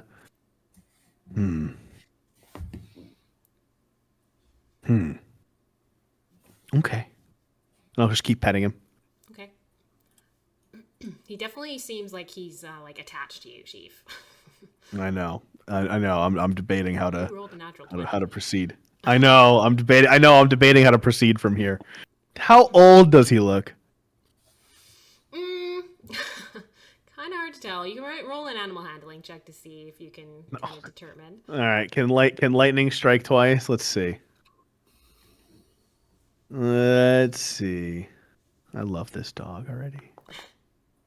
That's a 17. That's really good for me. He doesn't really have the puppy face. He's got a little bit of like, even though he's all white, he's got a little bit of that gray on his snout. So maybe like 5, 6, or 7. Not hard to say, but somewhere in that range. All right. I'm going to keep him close to me if I can. Yeah, he follows you. You like put him down, and you guys start walking. He's following behind you. Wonderful. Cool. And I'm going to say anybody with a passive perception above or close to, what's my passive deception? 16. Anybody above that will notice that a bit of a tear rolls down Sheev's cheek as he like kind of plays with the dog. But moving on, we're finishing our short rest, heading to the prawn shop, right? I'd like to kick the dog. I'm kidding. You motherfucker. Don't you dare kick my dog. No, he needs operation. As you guys walk, like, he's definitely not a super well-trained dog. He does, like, walk all in between you guys and, like, all around you and, like, sniffing at you guys and nipping at your heels a little bit as you walk towards the prawn shop. But he sticks with you. If he ever gets Good. too close, I'll scratch him behind the ears. Just a little. Hey, Mutt. Make an animal handling check. Okay. You bite your fingers off, Oof. and then you kick the dog. He still loves it. I mean, he's a dog. He loves being scratched behind the Okay. ears. Oh. You Gwyn, guys- will you help me name him? I don't know what to name him. I'm already on it. I'm already thinking. Are you Alright, good. thinking like a human person name, or do you want like a? Literally the first thing that popped into my head was Gerald. And I'm wondering if I should just name him Gerald because it's the first thing that popped into my mind. I I'm was thinking about it. thinking Scratch. Call him Wrath and Slaughter. Call him the white flame dancing on the the graves of my enemies. Yeah. I'll just look at. I'll tell Gwen to let's workshop some names for this puppy. I'm Yeah. on it. Okay, sounds good. You guys make your way down the cobblestone along the docks. And the rain is kind of cleared away. That the incident with the fire is starting to calm down, but his clearly, like, woken up the town a little bit. People are out and about and moving around and looking at you guys, looking at the Stormbringer. But you guys make your way back towards the prawn shop. And you go inside. And inside is Gutherg, the orc. He's a massive orc, standing behind a desk that looks way too small for him. And amongst all these shelves and racks of kind of junk, a lot of junk. And you guys come in and he says, you came back. You know, people sometimes say they're going to come back and then they don't come back. But you guys, men and women of your word. We try to be. What can I do for you? Well, I was interested. Again, I don't want to jump to any conclusions, but have you had the scroll I was interested in? Have you had that appraised? I did. I closed down for lunch, got myself a little bite to eat, and went to go visit my friend Dracurius. And she said that this scroll is worth a lot of money. And he kind of picks it up and he takes the case and plops it between his palms. So, you guys have a lot of money? Well, if you take a look at our ship, and I'll just, I'm assuming he noticed the Stormbringer. We do have a lot of money. But I'm going to tell you that I would like, as I said before, I need to make sure this is something that I can use. Am I going to be able to read it and to make sure I can understand before I purchase? Yeah, but you looked at it once already. Don't you know whether or not you can use it? No, I don't, my friend. And I don't know if you remember, but as we were ending our conversation, I told you it's much like contract law. You need to read everything in its entirety to make sure there are no exceptions, there are no changes near the end that do not allow you to cast the spell. And I, as a wizard, it is a precise endeavor, and I would like to be as precise as possible. You ever heard of magical bootleg? The spell scroll, they're like, you've heard of Burning Hands?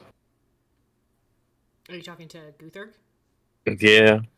I don't know anything about magic. I've heard of Burning Arms before, where the caster set their own arms on fire because the spell scroll was written incorrectly. You never know what these scamps are going to put these spell scrolls. That sounds crazy. That sounds very inefficient, but... Chain lightning, more like chin lightning, am I right? Well, I remember that. if you want to look at the scroll... That was really good. Really good. That was really fucking good. Well done. You can look at the scroll all you like once you buy it. 1,000 gold. One more look and we decide if we buy right now. Make a persuasion check. Both of you or one of you take advantage. I would like to give Rykard advantage, please. Thank you, good sir. I rolled the 19. Damn, that's not even that good with advantage. Jesus. Let's be real here, though, friend. On top of the fact that we will, as you know, we are people of our word, get redemption for the stolen goods at the hands of that feral goblin. Please take it into consideration. You are on an island, and I mean no disrespect, in the middle of nowhere, that works in the dealings of fish. Do you think it's likely that individuals with 1,000 gold to spare will come by often here? No, but you're here now, and no, I'm definitely taking it into consideration, but no offense, it's hard for me to take things into consideration that haven't happened yet. And also, I would encourage you to be careful with Rice. Yeah, he's squishy and, just annoying, but he also has some pretty dangerous connections. So just sort of tread carefully, I guess. I'm gonna take out two dice from my pocket, and I'm gonna say, so basically, you want us to buy the cat in the bags, as to speak. So you don't even know if this thing that you have is worth anything, and you Yes, won't I let do. a wizard control it. Well, what? You want me to roll for it? Yeah. No, I don't Let's play have a- pirate games. No. Later, okay, wait. Oh, you Who said bring it anything up. about being a I thought you were. pirate? What? I thought you were a man of your word. Me? I'm a man of my word.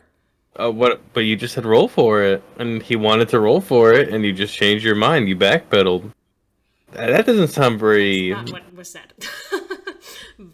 He did not say roll for it.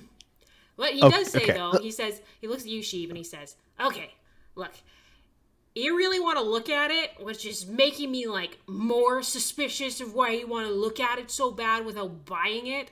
But I'm a nice guy. I understand that you guys are just trying to do your best, and I don't think you're trying to slight me, but how would I know? We can Would go you in the buy back a and horse? look at it. Would you buy a horse Alright. you haven't ridden before? What? Would you buy a horse that you've not ridden? I wouldn't buy a horse.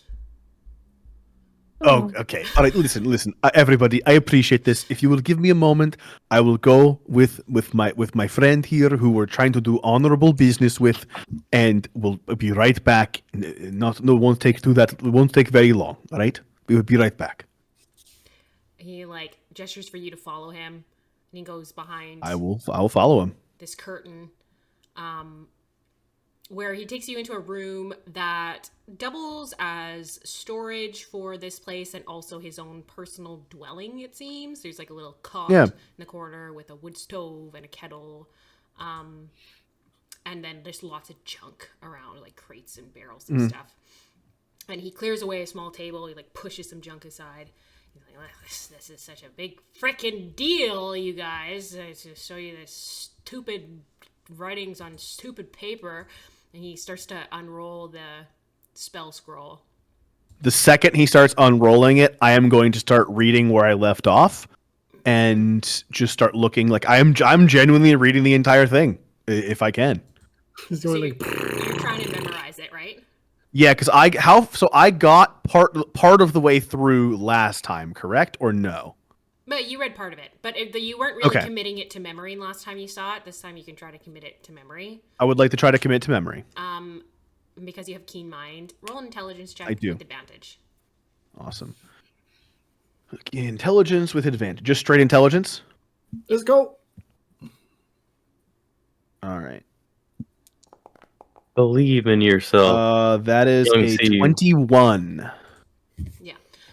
You like look it over. You feel pretty confident that if you had to copy this out, that you would be able to do so. Just especially with the keen mind, you know that you're good with memorizing things and remembering things, pulling things out of nowhere. So he like it takes a couple minutes, and he lets you look it over, and then he starts to roll it up, and he says, "You good?" Yes. How much do you know about magic, friend? Nothing. All right. Well, and you can verify this with your friend. Certain spells are of two. Well, because technically spell slots are like lore accurate, right? Because the way Mistra did, whatever. I'm gonna explain this to him. Like, I'm gonna try to be like, hey, I only have a certain amount of power of spells that I can cast, and this spell is too powerful for me to cast at the current moment. So, unfortunately, I will not be taking this right now. He kind of, all right. Yeah. And this is why I wanted to read the entire thing. I am unable to cast this Sure, currently. sure, I understand. And he's like, rolls it up and puts it back in the case. Slings it over his shoulder. Hey, it wasn't for nothing. I know this is worth something now. But you guys It are is. really good. And he opens the curtain and kind of like shoves you back into the the workshop part, the actual shop part. And he says, but you guys are real good at wasting my time. I really hope that you make this worth it for me. We bought the sword that you sold us, and we are not people who have spent no money here, friend. And I was genuinely interested in buying the scroll. I just unfortunately cannot catch it right now. Yeah. Thank you for your business. And if we're ever back, maybe we stop by again. Sure, you're always welcome at the prawn shop. We always have what you never thought you needed. What else is there in that shop? Because Leo hasn't been in, I think. Oh my god, that's right. You weren't here last time. Lots of junk. There is like one rack of some like leathers and linen clothes of all varying grays and blacks. I want to get some sort of a scarf, or like a not a what's it called? Balaclava. No, like a collar or something of the sort to cover my scar. Yeah, he's got like a basket of wool scarves and face coverings that look like are traditionally used by fishermen on really cold days. Yeah, He something says, like that. "Yep, there's somebody local that knits those and that brings them here, so Mm. they're real warm." What's the price on those? The price on the scarves? Mm-hmm. Yeah, they're a gold each. I'll take 2. Okay. Very good. Anything else for you lovely people? What's the nicest outfit you have in stock right now? Like goes over to the clothing rack and he pulls up a leather vest that has like strings on the side and like buttons down the middle. Probably this. So none. Okay, thank you. I'm gonna walk out. You're welcome. But wait, I do have a question. Did I notice, because I looked the first time on the clothing rack, but does he have any, like, I don't know how to describe this in English, farmer's dress, like, shepherd girl's dress, but for the local island, I suppose? Yeah, he cool. he has like some linen slips that like that wouldn't be like all the way to your ankles, but maybe would be like knee length. That would go underneath like a dress or something like that. Hmm. That would be the I'll closest. take them out. You're gonna take one? Yes, the cleanest, nicest looking one. Okay. There's No, only like I- 3 options. One of them has a little bit of a tear. One of them is a little bit dirty, but you appraise over the third one that looks tear-free and pretty clean. And he says, 2 copper for the slip. What a steal. Thank you. I will take that one.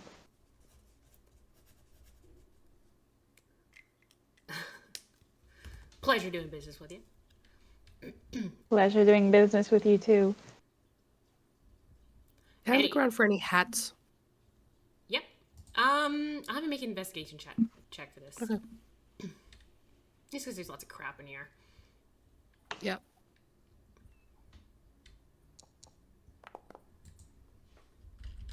Nine. There are several like leather bucket hats. That appears to be a little bit of a trend of the area. Definitely seem like they'd be very effective in protecting your hair and face from rain. They're not super fashionable. That depends on Never your mind. opinion.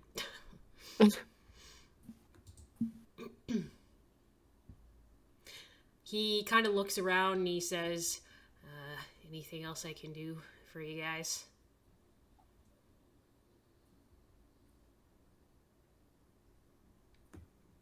I think I'm I good. think we're out of here. Yeah, I think we're good.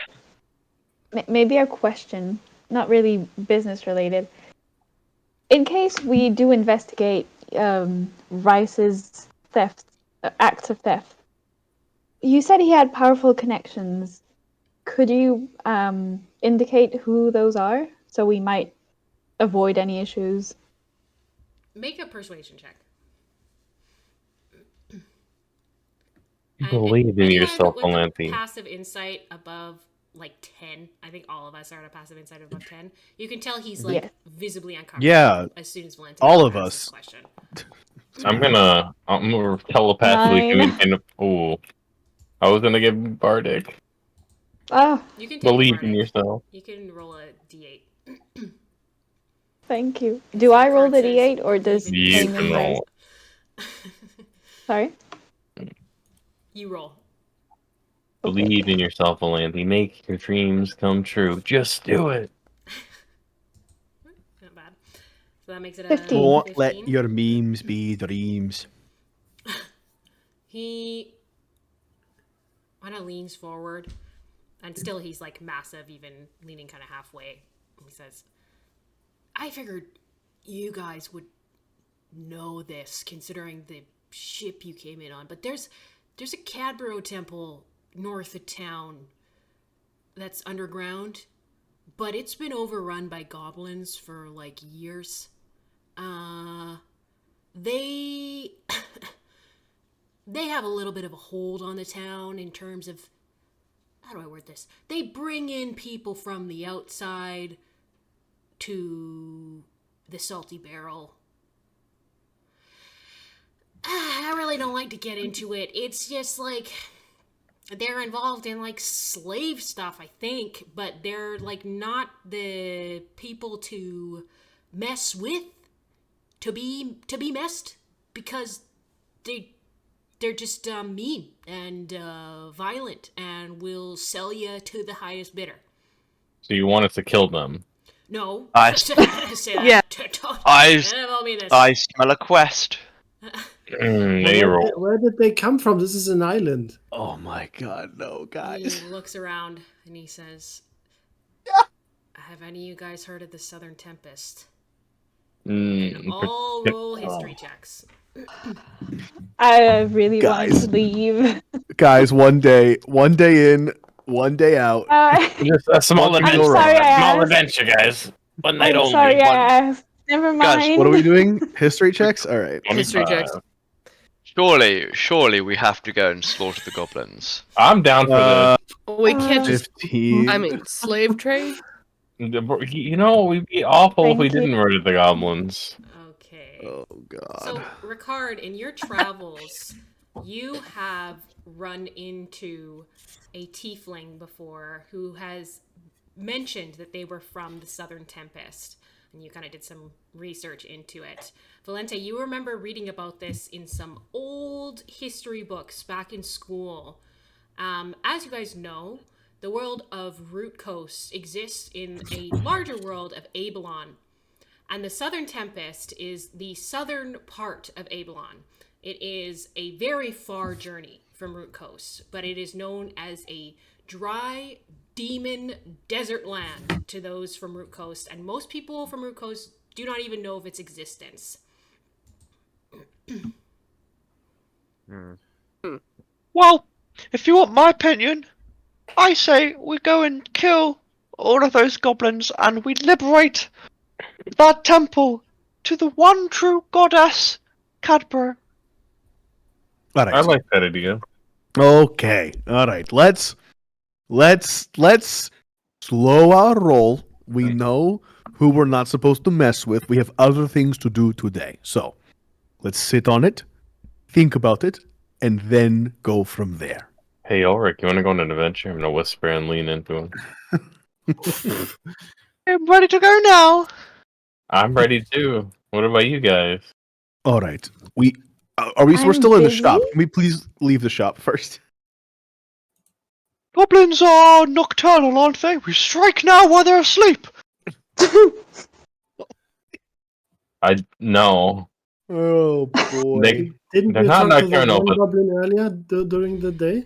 Actually, Guthor says, they're probably all going to be at the Salty Barrel tonight, so, you know, if you timed it with that, that would also be, not that, but I do advise that you guys seem capable, but there's lots of them, and they're...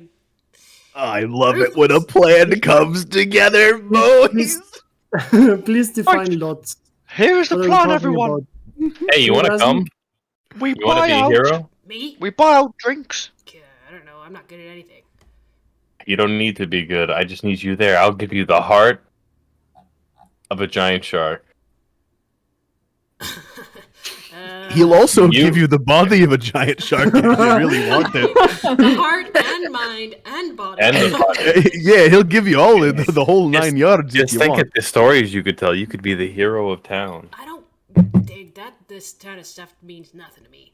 No offense. But you think your business, you can drum up business and your amazing wares that help you No. slay. Nuh-uh. Damn. I'm gonna stay out of that. And also, you didn't hear this from me. I thought you guys already knew about this. You guys are like the Cadboro, If we get rid of the goblins and bring back any loot that they stole from you, will you give us that scroll? Maybe. If you guys come back with enough stuff. Okay. Well, I've got a plan cooking. And again, I want to know how much is much? How much is many goblins? A dozen? 3 dozen? I don't know. I haven't sat down and counted them. Yeah, probably. Yes. 3 dozen? I don't know. How many? Tops. Yes. Exactly. It's hard to say. They move in and out. They have they go through Rachel sometimes with their ships. So yeah. We can strategize later. We have other things to do. So let's strategize on the walk. Good. How long has it been since we put out the fire? Probably. Well, you guys took a short rest. Probably about 2 hours. I'm going back to get Ecreus Okay. alone if I have to, but I'm going back. Wait. Valanthe, Can say we anything. you said, wait, fuck. Okay, I would like to walk outside and talk to Valanthe. I don't want to talk in front of the orc, who I love very much, but I can't talk about this in front of him. As you go out, he just says, bye. Have a good day, Bye. friend. You All right. Okay. You said that you had a way to guarantee that the Blyes gave us the money that we needed. What was your plan for that? Because we need you to do that. Oh, thank you. I was given some persuasive means to use by my patron of sorts. Oh my Right. god, now she's calling him a patron. The really effective shadow guy that seems to be very helpful. Yes, that guy. And well, I'll tell you the story later. It's a good story. God. Anyway, I would love to listen to it. not in the streets, but sure. I can make them afraid of retribution, of us, of consequences, and hopefully make them give us the money. All right, so that sounds great. How do you plan on doing that and also getting Ecreus at the same time? But I promised him. You didn't say it had to be you. But I will go. If you want to talk to the Blyes, I will go and get Ecreus. I do not want to talk to the Blyes. Ugh. You were the one. You said you have a way to get them to give you the money. You are important. You need to be Yeah, there. I don't want to do it. They're annoying. I don't want and to talk ugly to them and either, but if we can get 5,000 gold, think about all the cool spells we can have. Didn't you talk Speak- about 15,000 gold? Speaking Oh no, you of, wanted to take. yes, we're looking for 15. We'll take 5 off the top and give 10 to the tieflings. Speaking of which, I will take an encode thoughts strand DM out of my head, and that has the same that I was given. It has all the stuff for the spell, and I will give this to Valanthe. And this is the first time you've actually seen me do this, Valanthe. So I basically pull almost out of my head a silvery strand, and it has a physical form, and I'll just hand it to you. This has a spell, all the words and all the runes you'll need to inscript chain lightning into your spell book when you are of a level to cast it. Damn. Okay, thank you. That is what was on the spell scroll, and it was the reason why I wanted to read it so much, because you and I deserve powerful, dangerous things, and this is a powerful, dangerous thing to have. Oh, you're so good. I. Wow. Thank you. Anyway, I will yes, make sure to use it well. good. I am glad we can do amazing things together. But okay, back to what we were doing. So, is everyone here now? Has everyone come outside? Anyone hanging out in the shop? On my gun. Board. Okay. And I'll look at Gwyn and she and like notice that she's very visibly bored. Listen, I know, Gwyn, I get it. I know. The good news is, apparently, you'll have a chance to shoot a bunch of goblins later tonight, it sounds like. I don't Hey, know. can't be bad news all the time. True, it cannot be bad news all the time. That's true. Get a dog and shoot goblins all in the same day. That's a win, as far as I'm concerned. But okay, we need the game plan. So Valenthe promised that she would pick up Ecrius and bring him to the ship. Now, it doesn't have to be Valenthe. Does anybody not want to go see the Blyes and would be willing to pick up Ecrius and bring him to the ship? I'll do it. No. Anybody but no. Ulrich. What I if mean, what if me and you Ulrich don't- go? If you think you can handle the Blythe without my charming talents, then I'm gonna go and get a Oh yeah. All right, that would be fine. Rykard, what are you planning on doing? Do you want to go get Ecrius or do you want to help with the Blyes? We could use your support over with the Blyes. Also, you're muted. Yeah, I'm gonna do a little bit of prep here with the Blythes. Then I'll go with you there. I guess just because I can't all imbue myself with one of my spirits, see if maybe one of them is useful, because sometimes they are. All right, so Gwyn and Leo, do you want to go get Ecrius? Ulrich, I would like you to be with us just in case we need muscle. I don't think we will, but I'm curious to know what the Blyes have in terms of if they get angry. I would like you to come with us if possible. Are you talking to me? Oh. To Ulrich, yeah. Oh, Ulrich. And then Gwyn, would you and Leo mind getting Ecrius? Sounds good. Where are we gonna meet you guys? At the Salty Barrel? I'll look around. Sure. All right. So in an Cool. hour's time, would you say? We'll meet you at the Salty Barrel? How far is it from the prawn shop to the Blyes? From the prawn shop to the Blyes, it's probably about 30 minutes. The Blyes is a little outside of town. From the Anchorages to the Blyes is probably about like the farthest walk you could get, because Anchorages is on the east southern side, and then the Blyes are on the northwestern. So that's probably like an hour to walk between those two. Cool. Let's say 2 hours, Gwyn. We'll meet at the Salty Barrel in 2 hours. Ulrich can say, if you get the opportunity, give that snotty motherfucker right hook for me. Well, I will. Don't you worry. Don't. That's so mean. To the Blyes? The Blyes? Oh, the Blyes. You said snotty motherfucker. I thought you meant a young one. Oh no. Yeah, just beat the child. God, no. Oh, We will punch the wreak shit out of havoc. them. RKO out of nowhere, Junior. Okay, so Gwyn and Leo are going to get Ecrius, and the rest of us are heading towards the Blyes. Is that correct? Mm-hmm. Yeah. Yep. Okay. You guys kind of split up, and the white dog continues to follow Sheev as you guys split up. Oh. Gwyn and Leo, it's a little bit closer for you. You guys get over to Anchorage Fish. It's probably about like mid-afternoon at this point, and you guys can hear the sounds of like a toot, toot, toot as you guys approach the fish place. And as you kind of come around to where the building was burning, it's been kind of like, it's getting halfway cleaned up by some Anchorage Fish workers.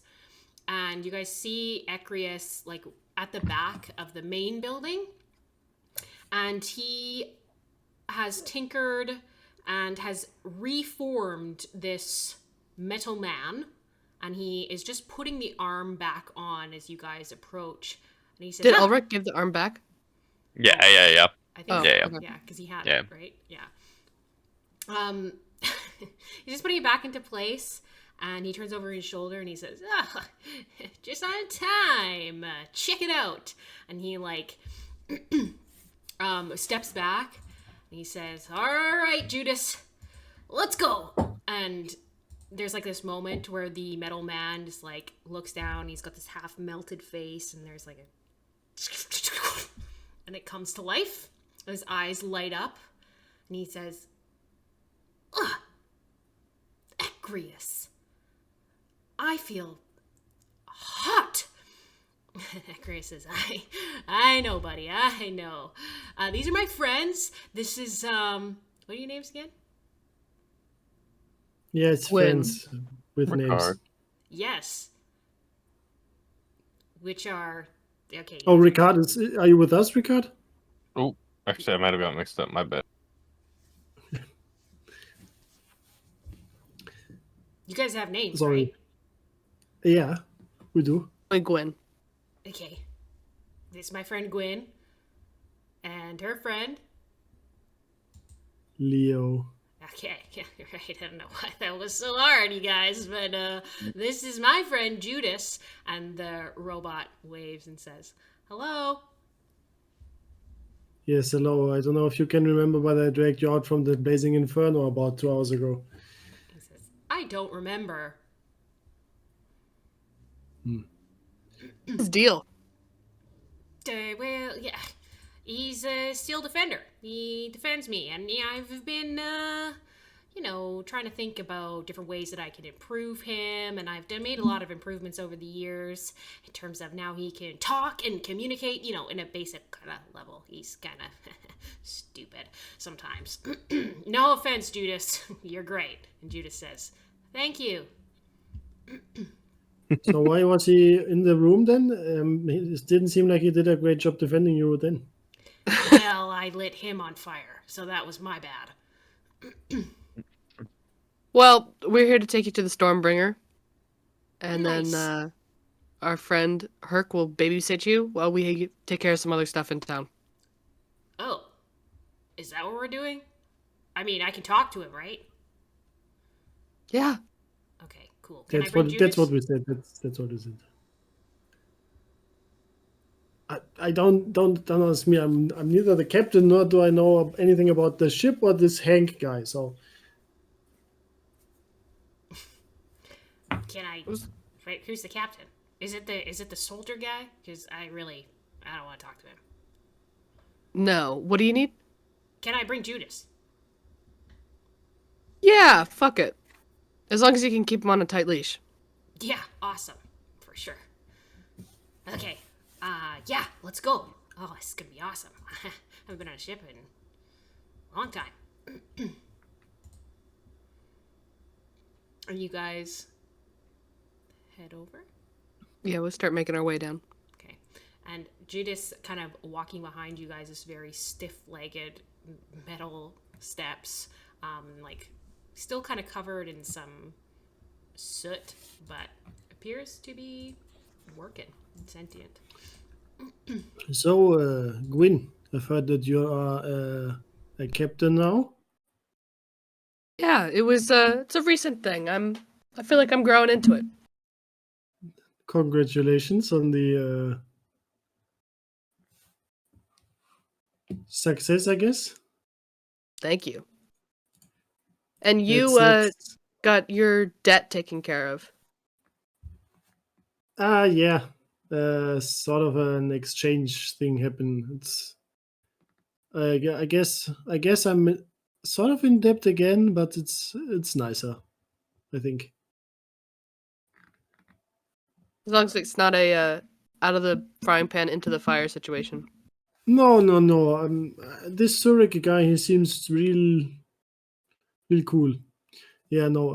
I and his goals align with mine anyway, so that's a good thing. So what's up with Valente? She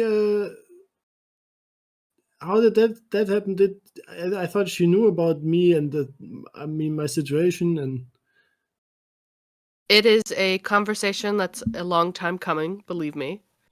Has not gone unnoticed by me or the rest of the party. but honestly, we've had bigger things to deal with. Okay. And so I'm thinking that we'll sit down as a party and Yeah. talk about some things, but I don't have any answers for you. Yeah, I'm just a bit confused, I guess, but I'm sure we'll figure it out. It's gonna be harmless, and I'm not gonna be tormented by the being that I tried so desperately to get rid of. Now, we'll see about that later. I'm gonna Icarus says, side eye "Yeah, let's Icarus talk see about that how much later." how much he's paying attention. He's definitely paying attention.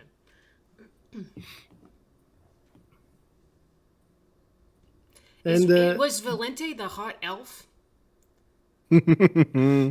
I stop with my tracks and I turn to look at him over my shoulder like you want to say that again? Well, sorry. I'll keep going. she was that graceful lady that you saw. Got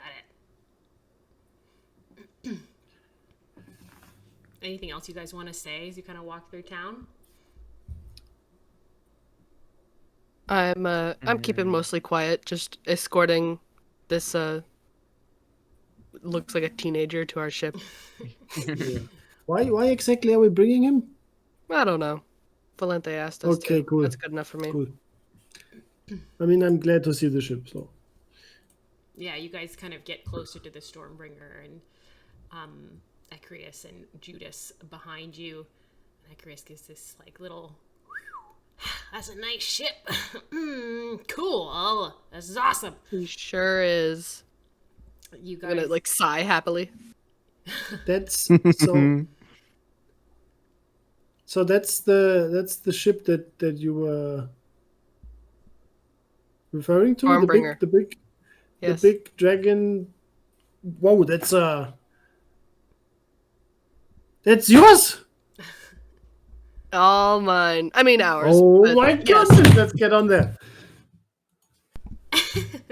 Okay, and with that, I'm just going to switch over to our other group here. You guys get to the Blythes in about half an hour of walking. You guys walk a little bit faster, maybe to get there. It takes about 20-25 minutes. You approach the house where some of the people that you are already familiar with. You see Rebecca out the front gardening. Real quick, sorry, DM. I would like to talk to the four of us before, like on the way there, Sure. to just determine what our plan of attack is here. From a distance, you can see that yeah. Rebecca is outside and Marissa is also outside. Cool. I'll kind of just look at Valanthe. All right. So, what exactly how do we want to play this? Do we want to try and convince them to pay, and then if it fails, do your thing, Valanthe? Or are we kind of just going in guns blazing and be like, listen, this is the deal. This like, what is your plan? I full faith and trust in you. I have been having a bad talking day, so I believe All in right, you. Valenthe, I believe in you too. You're second in command for this. Only to our captain, of course. But that's a really bad pep talk. But he's giving you a bardic inspiration. Thank you. I feel inspired by you. I have one more for the day, by the way. And when you're ready to You go regain in, on a short rest or no? I do. We're at that level now. We took a short rest. Is that all you have still? I used one. I used one today to help. I used another to get a charge of my thingy to hold on till. Okay. And then this is my third. I have one more. Heard. So, Sheev, the plan here is to go in gracefully, tell them what the deal is, where the deal stands, and then if they refuse, if it proves to be difficult, we get to the hard stuff. All right, wonderful. We will be Ulrich, successful. Are you no matter ready what happens. to deal with the possible consequences of this course of action, my friend? I be it believe on in your you. head, Valente, but know that I will take theirs as well if it fails. All right. Uh, Thank I'm you. good luck. We're gonna try the social thing first. I'll pat you in the back and give you some guidance. Sorry, real quick then, just double check. We want our Valanthe. Are you leading this and are you talking and am I supporting? Sure. Sweet. I'm Cool. fine with it. Then we're good. Teamwork. As you guys kind of get a little bit closer, this path narrows up to the top of a hill where you see this 2-story house with cream and maroon colored trim and several plants out front, an iron gate. You guys go through the iron gate and you see Rebecca is pruning some rose bushes out front. She looks over her shoulder at you guys as the gate opens. She says, "Oh, hello again." Hello again. We have come back from our errand, and we would like to speak with your husband again, if it were possible, to just conclude our deal, I suppose, our business. All right. He's in his office. You feel free to let yourselves in. Thank you. You guys can see Marissa sitting on a garden bench, kind of opposite her mother. She's nose deep in a book. What's she reading? If you don't mind me Perception asking. check. Anyone who wants to decipher what she's reading can make a perception check. I'm most wondering if it's like a Tusk Love scenario. Or an 11. Oof. 10. Yeah, it's a low DC. You guys can both see what she's Ooh, reading. record. Yeah, anything above a 10 here. She's reading a book called Immune to Piercing. But I have read that. I read a lot. You definitely have not read this book. Damn. I need to Fair now enough. read the book. It definitely looks like Ricard, you get kind of a better look at it. It does look like a romance book of some kind. I can't read those anymore. It hurts too much. Okay, sorry, I shouldn't laugh. So you guys are continuing forward into the house? Yes. All 4 of us? Yeah. Okay. You guys go inside, kind of the quiet, wallpapered hallways of the Bly's Manor, and you head down to Gabriel's office, and you open the door, and he's a seat at his desk where you guys last left him. He is taking some notes in a book, and he lifts his head, and he says, that was fast.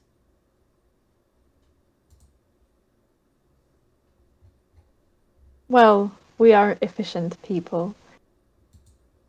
So, it's done then. Well, we've come with a different deal that might be more agreeable to you, because I think it would be profitable to you on the short and long term. Your reputation would benefit from it, and your goals would all be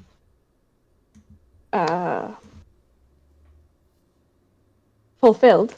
What do I you think. know of my goals? Well, you've just asked us to put the anchorages out of business, so I know of that one. And I suppose you would want to increase your revenue and boost your economy. So, I imagine. Of course. Good. So, would you be willing? Of course, I've heard from certain sources that you have tried before. Would you be willing to buy the Anchorage's fishery and include it into your own for a price? I have made them several offers in the past, and they have never given them any mind. What makes now different? Circumstances have changed, and many different things have changed for them. Most notably, a fire this afternoon. A fire? In any case, as I said, we're very efficient people. In any case, they would consider it for the right price. And I've come here to deliver it. Well, tell you the price and hopefully get you to agree. Well, this is certainly not what I expected. This is not why I hired the Ring of Grey. He looks at you, Sheev. I have already spent money on hiring Ring of Grey for this contract. So not only has the contract been unfulfilled, but you're asking me to pay more money on top of this. I will respond back to him. You have hired the Ring of Grey to provide a service for you, and we are, if nothing else, consultants. And in the process of our consulting work, we do research, and in-depth research.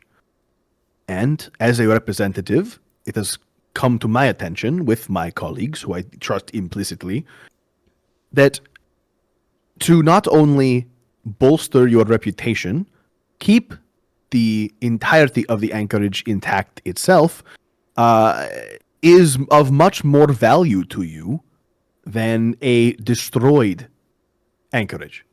And again, as consultants, we have come to the conclusion that this is the best route, the best outcome possible. Consider it. Opinion. You would have not only eliminated all rival from the island, but you would also expand your business for a mere trifle, because you wouldn't have to invest into new equipment. It's already there, it's already built and working. You just have to change owners. You would expand your market, you can improve your current relations with your businesses and maybe find new sources of income amongst the anchorage's network. It would be a tremendous improvement. Make a persuasion check. And he says, So what do I add to Add this? 1d8 and 1d4. Yeah, you have guidance. That's the power of the spirits, baby. Okay. I hope I did this right. Oh God! Oh, Jesus! did my Did she my get? That's a consultancy? 2, and a 1. But did, A 1 and a 2. does Atlanta have advantage Divinity- from Jack? Yeah, did my Yeah, you can. No, I roll used again. them. Yeah, you Okay. can roll again. No, I used both my divination die, Yeah, but unfortunately. you're today. helping here, so she can take the help action and then Yeah. take advantage. I'm also looking menacing as well. You're posing JoJo style. You can make an intimidation check, Ulrich. Add 24 d10 for intimidation. No! Like why? God! I'm on a 2, a 2, and a 2. What is happening? So much. Why is it like this? What? Fuck. Oh Lord. That should be Oh, elite. sometimes. I pull out my gun and rob them. All right, we just have to kill them now. Like, fucking God. Hang on, we still have the second part.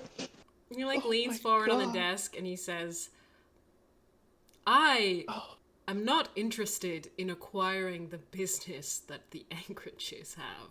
Their business is not business, first of all. Secondly, I do not want to spend any more money on trying to acquire a failing business, especially one that is one fire, one rig away from being under. If I were to pay for it, it would be pennies on the dollar. And I'm not sure that Shavine, being the prideful woman that she is, would be willing to accept it.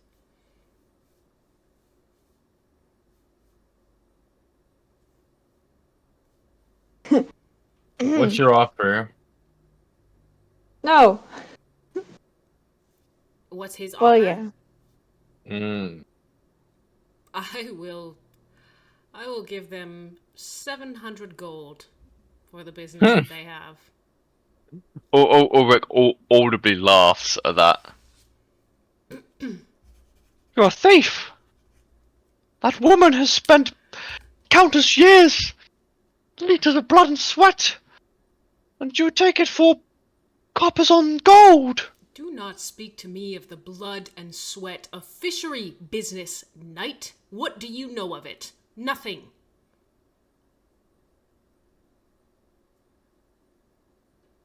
Her personal issues are not my issues. That she does not know how to sustain money for her family and her business is up to her. Very unfortunate what happened to her husband, but she didn't know how to handle a business, and at the end of the day, this is a corporate system in which I must continue on, despite the way that their business is operating. What happened to her husband? He was killed by soldiers not unlike you.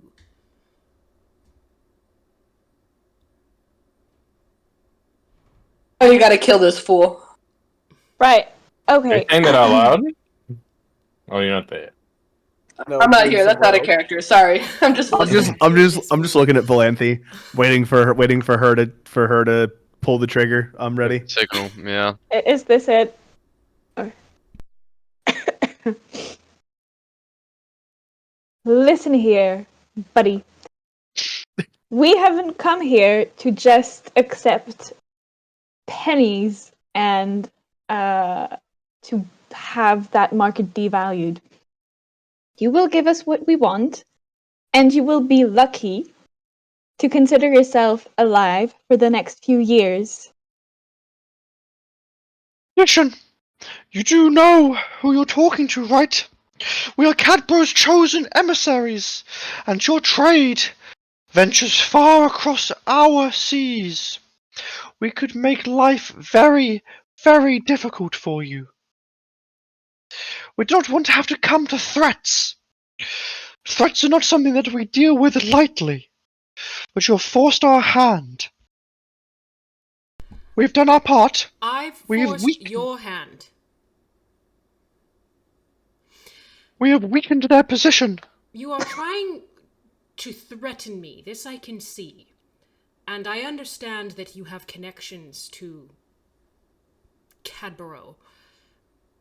This is evident. It does not scare me. I have dealt with the gods of this land throughout my entire life and have managed to subvert them. Threaten to kill me? Fine. That does not do much for me. Kill me, it's a different story. Kill me, and Ignasians starve. Innocent people. Oh, trust me, we're way beyond that now. Can I cast Cause Fear? You sure can. I'm gonna. Okay. After that, I kind of. Can I also cast Suggestion? And can I cast Greatsword? Well, let's do one thing at a time here. Ha! Yeah. It's a very easy DC.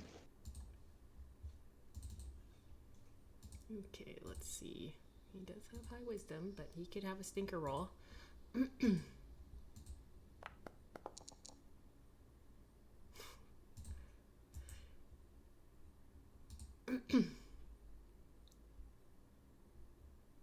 Okay.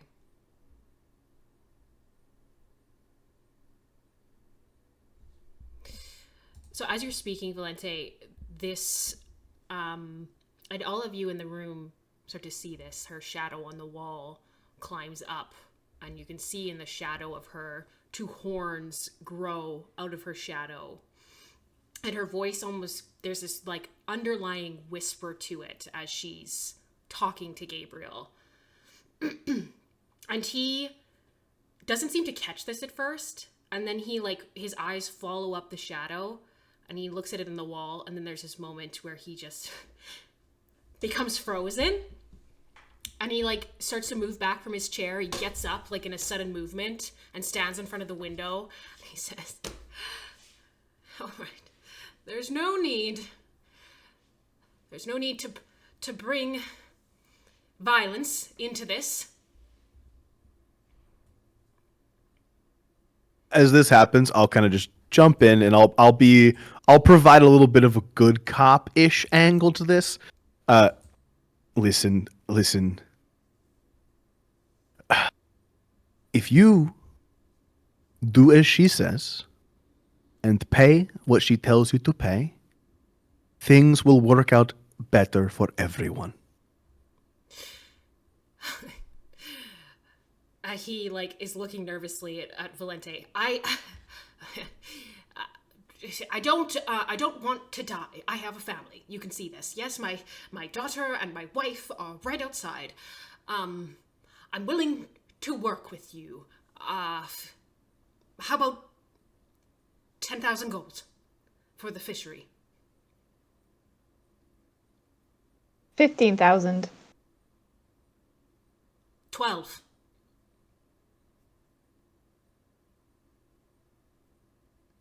What do the others think? Nope. We can't help you. This is you. Can't help you. Really? 15,000. Make a persuasion check with advantage. Hopefully not another 6.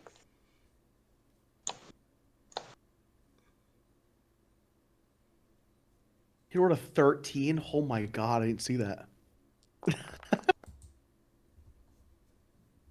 Bro, this can't be happening. Do you see that? That's a 3 and a 2. That cannot be happening. That's not possible. That is not possible. Yo, I have She no has rolled a words. 5, a 2, a 2, and a 3 and a 2 in her last 5 dice rolls on the D20. That should be illegal. You're basically the cutest evil creature ever at this point. You're not even the slightest bit frightening. Listen here. There is like this shadow that kind of repeats what you say, Valente. It says 15,000. And then he kind of shakes his head. And he says, 12,000. That's the best I can do.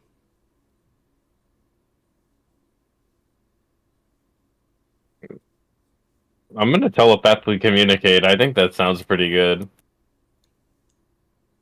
I think so too. He's got his buck like flush against the window, like trying to get as far away from Valente as physically possible within this room. Oh. I'll lean in close to him just to send shivers down his spine. Wait a little too long and say, fine. And lean back. Like leans away, and you guys can all see this like drop of sweat like come down his forehead to his neck as Valente leans in. He says, "Oh, yes, fine. 12,000. I'll deliver it tomorrow."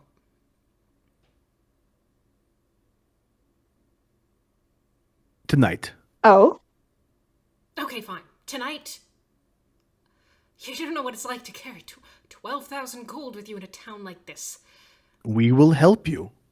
In fact, we can even be your couriers. No. I am not providing you with the 12,000 gold. That would be foolish. Escorts, then. Fine. We can wait here. You can gather your resources, and then we can walk you to the anchorage. All right. Fine. I want to gather the gold. Give me some time, and I will bring it over. Ulrich, Yes, would you mind accompanying our friend while he gets the gold? it would be my pleasure. And Hey, you won't do anything crazy while going to get that gold. How about you get the gold and then you come with us right back? I'm gonna cast suggestion. We're good guys. This fear does only last for a minute. It's okay. We replaced it with. Beginning to wear off as you cast suggestion. Oh, I can go again. Okay. Yeah, we go again. We're good guys. Okay.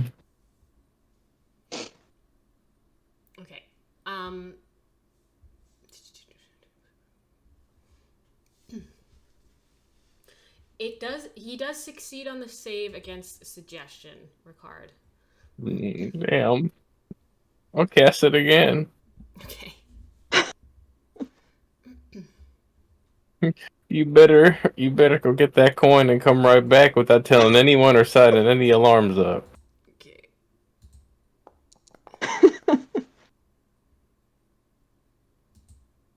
He makes the save again, but No! just... His mental fortitude is impressive. He has actually have very high wisdom. The fact that he failed that first save for Valente was he has a +7 to his wisdom saving throws. Good. Wow. Yeah. And I've been rolling 3s. I know that one roll it counted. But if you want to try that again, Valente, you can. I'll have him roll another. Sure, wisdom whatever. save. What the hell?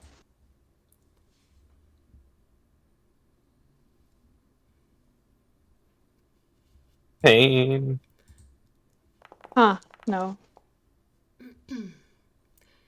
But he does fail that one. What the heck? This is favoritism. Yeah, he literally rolled 19, 15, and then he rolled a 12. Damn, Balanthi, save some rolls for the rest of us. So he continues to be frightened. He says, "Okay, we'll get the gold, and then we'll just go on our merry way." And he scuttles along the side of the wall to try and looks like leave the room. I just need to go get it in the safe. That's it.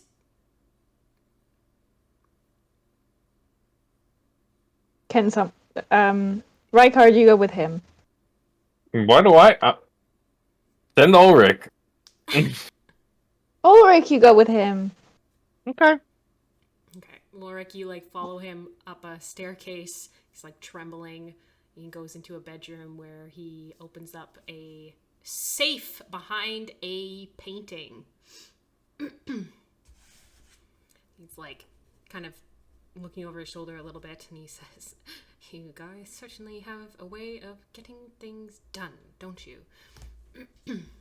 He opens up the safe, and he starts pulling out some bags, and he does a little bit of counting.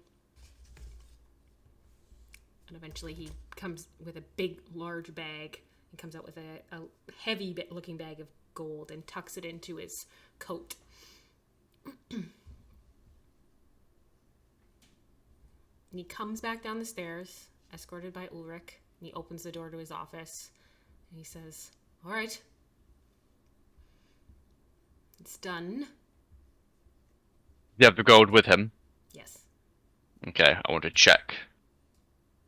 You want to check what? Check Can the you gold. count how much gold? He put it in his coat pocket. You want to ask him if you want to check? You have to ask him. Does he have all the gold in his coat pocket? He does. It's inside his coat. He sticks it inside. How is this gold sort of formed? Big bag. Okay. I'll just keep a close eye on him. Okay. So he stands at the door of his office and he says, "Shall we do this now, then?" Oh, yes. We shall. All right. Just so we take him to the pier and cut his throat. He walks down the hallway and goes out of the house, where Rebecca kind of looks up from her gardening. She looks at you guys. You guys kind of, around him in a bit of a intimidating stature, I guess. And he says, Not to worry, darling. I'll be back in about an hour's time. No, that's not true. It's about an hour to the anchorages. In about 2 hours, he says. And he says, all right. Just having her roll an insight check here. I see her kind of quizzically looking. Can I kind of try and give her like an assuaging like smile or like something like try to kind of like Yeah, you can roll persuasion or performance. awesome. Or deception. Honestly, your choice there. Persuasion and deception are the same, so I'm gonna go with deception here. Natural 20 for 26. Mm. I'm just gonna kind of like, as we're walking by, I'm just gonna give a confident smile and just say, we have some business to attend to. However, he will return shortly. Everything is in order. Thank you so much for showing us your lovely home. She seems like very reassured by this. She goes, oh, okay, lovely. And she just continues on her work. And you guys begin the trek across town with a nervous-looking Gabriel Bly. Anything particular you guys, like the way you want to walk or anything you guys want to say as you're walking across? First, It's about an hour to anchorages, maybe 45 minutes if you're making good pace. first I put the bag over his head and throw him in the van.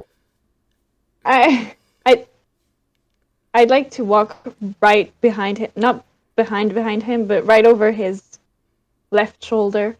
Just a little intimidatingly. Definitely, Like as soon as you start to get close to him, he like picks up his pace a little bit. It's like cat and mouse a little. I'd like to talk to him a little bit. And I'm just kind of just asking about, like, is this the first time you've hired the Ring of Grey? What is your experience with them? And I'm going to warn him with kind of Valanthe over the shoulder. And you'll be reporting back that everything went according to plan, correct? Well, as you know, Ring of Grey is particularly detail-oriented, and I will provide them with the details of what happened. Absolutely. Those details being that the Ring of Grey was consulted, a bargain was struck, a better deal was made for all those involved, and at the end of the day, no harm, no foul, correct? You know, the matron and I were classmates in Acapulco many years ago. And she is a woman who demands perfectionism. Do you believe, Dryden, that she will recognize this mission as perfectly completed? Well, I'll kind of look at Valanthe, look at Ulrich, and look at Rykard, and just say, from where I stand, everything went according to plan. Ain't that a perfect mission if I've ever seen one? And if the matron has a problem with it, she can talk to me. Oh, I'm sure you'll be hearing from her. As you guys kind of walk past the prawn shop, you do see on the docks Gwyn and Leo. It's been about, maybe about 35 minutes that you guys have been hanging out by the ship. What have you guys done?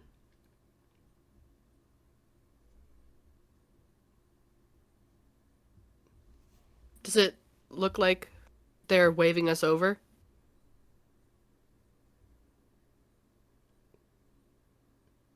Do you guys want to wave them over? Join us. Oh, yeah, absolutely. So, sorry, go ahead. No, you go. I was just gonna say, I assume we'd have gotten Ecrius and Judas situated and sorted on the boat, and we're in a place where we're comfortable leaving them alone on the boat with Hark? Yeah. So you kind of take Ecrius onto the boat. You introduce him to Herc. Is something that's happening here? Yeah, I introduce Herc and Leo as well. Okay. You want to go ahead and do that, Toby? I can. Excellent. All right, who's this guy? Is this you're Leo then? Yes, you are Hank. I think Hank, the ship guy. Yeah, Hank. Yeah, sure. All right. And Ecrius immediately comes in and he grabs Herc's hand and he's like, "You must be the guy. I'm so excited to meet you. Yeah, they said you're an artificer just like me." Oh, all right. So you know the bit of the craft. That's nice to see. But from your friend there, it seems more that you're kind of new school. I'm more old school. If you. Well, yeah. I mean, I'm all self-taught, so I just doing my best with what I got here. This is Judas. Judas. Hello.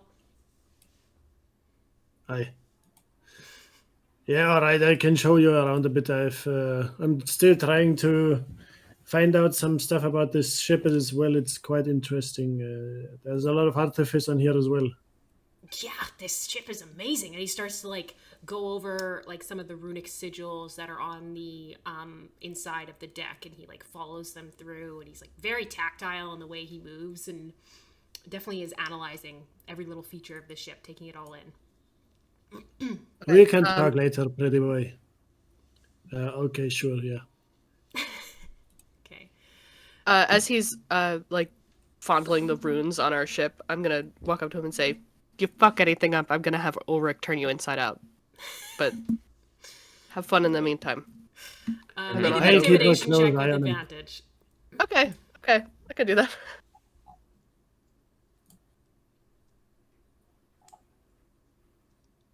Intimidation? Yeah. Okay. Take advantage because he's already scared of Ulrich. Yeah, he better be. Yeah. 23. Unless somebody's saying, yeah, no problem. I won't mess with anything. I won't touch anything. I'm just here to observe. I'm satisfied. I will turn around and leave. Captain? Was that Leo or Herc? No, Herc. He just nods. Okay. Okay. And Ecrius kind of has some conversations with Herc. He kind of sits down with him. And they delve into artificer stuff.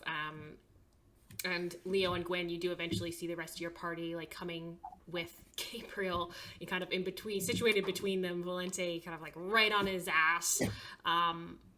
You clock them, and they kind of wave you over to join them, if you like. I would like.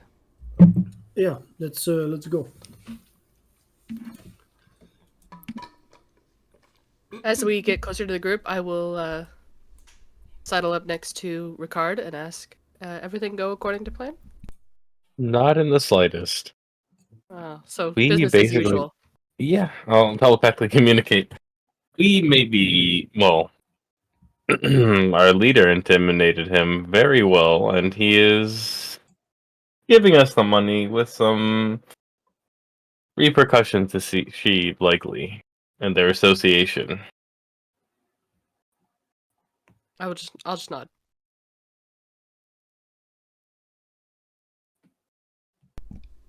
You guys make This is telepathic, right? This is not out loud. Mm-hmm. Yep. Okay. All right. You guys make your way across town. And the sun is beginning to set. It's getting a little low in the sky. And it's been actually quite a nice day without any rain, finally. And you guys make your way over to Anchorage Fish, which appears to just be closing up for the day. There's some workers leaving that clock you as you go, and especially spend some time looking at Gabriel Bly, looking a little confused.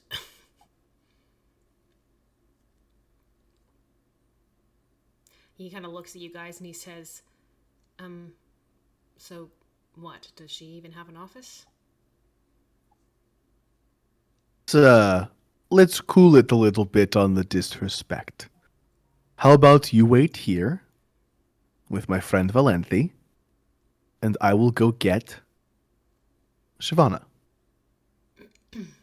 Bean. Javine. Shavine, sorry. He says, fine. They, like, gives Valente a side eye and, like, takes a step away. I will go and look for Shavine. Kind of can get her right out of Anchorage Fish. She's, like, still working as you come into the actual building. And as you open the actual building, it's actually the first time you guys have been in there. There are, like, multiple levels of what look like kind of conveyor belts of some kind that are manually cranked. So she's in the middle of cranking a conveyor belt and moving some fish along the conveyor belt. Then she takes them off and she's cleaning them. And she looks up as you come through and she takes her gloves off. Oh, hi. Hello, it's a pleasure to see you again. I'm about to tell you some news that may come as surprising, but I assure you is all in good tiding. We have brought you Gabriel Bly, holding with him a sum of 12,000 gold pieces to purchase your fishery. Now, the original total you had said was 10,000 gold pieces. We tacked on an extra 2 as sort of a finder's fee. So, what I would like you to do, and as you insinuated and told us you were interested Make a I deception would. check. Sorry, what? Make a deception check. Am I lying? Tacked on the extra 2,000 as a finder's fee. Okay, fair. Well, yeah, no. I'm trying to tell her that to lie to him. Is what I'm saying. You're still lying Like, to I'm her, though. Make a deception check. Okay, fair. All right, fair enough. Fair enough. I'm not trying to hide anything from her, really, but that's fine. 18. She nods. Again, I'm glad we were able to save your fishery from burning down earlier, and we have acquired the desired payout that you said you were willing to get. So, just if you wouldn't mind going out there, accepting the buyout, and then once we get everything sorted, giving us our 2,000, you guys can have your 10 and live happily ever after. Wow. You guys work fast. I'm sorry. So Gabriel Bly is standing outside my building right now with 12,000 gold in hand. Yes, indeed, he is surrounded by our friend Valanthi, our friend Ulrich and Rykard and Gwen and Leo. It is quite the merry band of people out there. To pay for this crap? And she looks around at the business and the half-cleaned fish. I'm gonna kind of walk up to her and take her, put a hand on her shoulder. I understand that to you, this may not be exactly what you were looking to have, and this may not be the perfect outcome for you, but you and your family have put blood, sweat, and tears into this place. Do not devalue that. No matter what the appearance on the outside is, the hard work that you did lives in here. Think of this payout as a reward for the years of hard work you've done. Use it to take care of yourself, to take care of your children, and to build a life for yourselves. You earned this. I appreciate the kind words. It's just a bit to process, a bit to take in. This is all I've known for the last decade, and taking it over from my husband was never something that I wanted or expected. I don't know, I guess, thank you. I will get the paperwork. Please do. I know I put the papers somewhere. And she kind of starts to go through different little crates Can I help her look? Because I'm sick as fucking Sure. investigation. Can I help her look? Cool. Make an investigation with advantage. Sick. I'm not gonna help look, but I'll give you. Wow.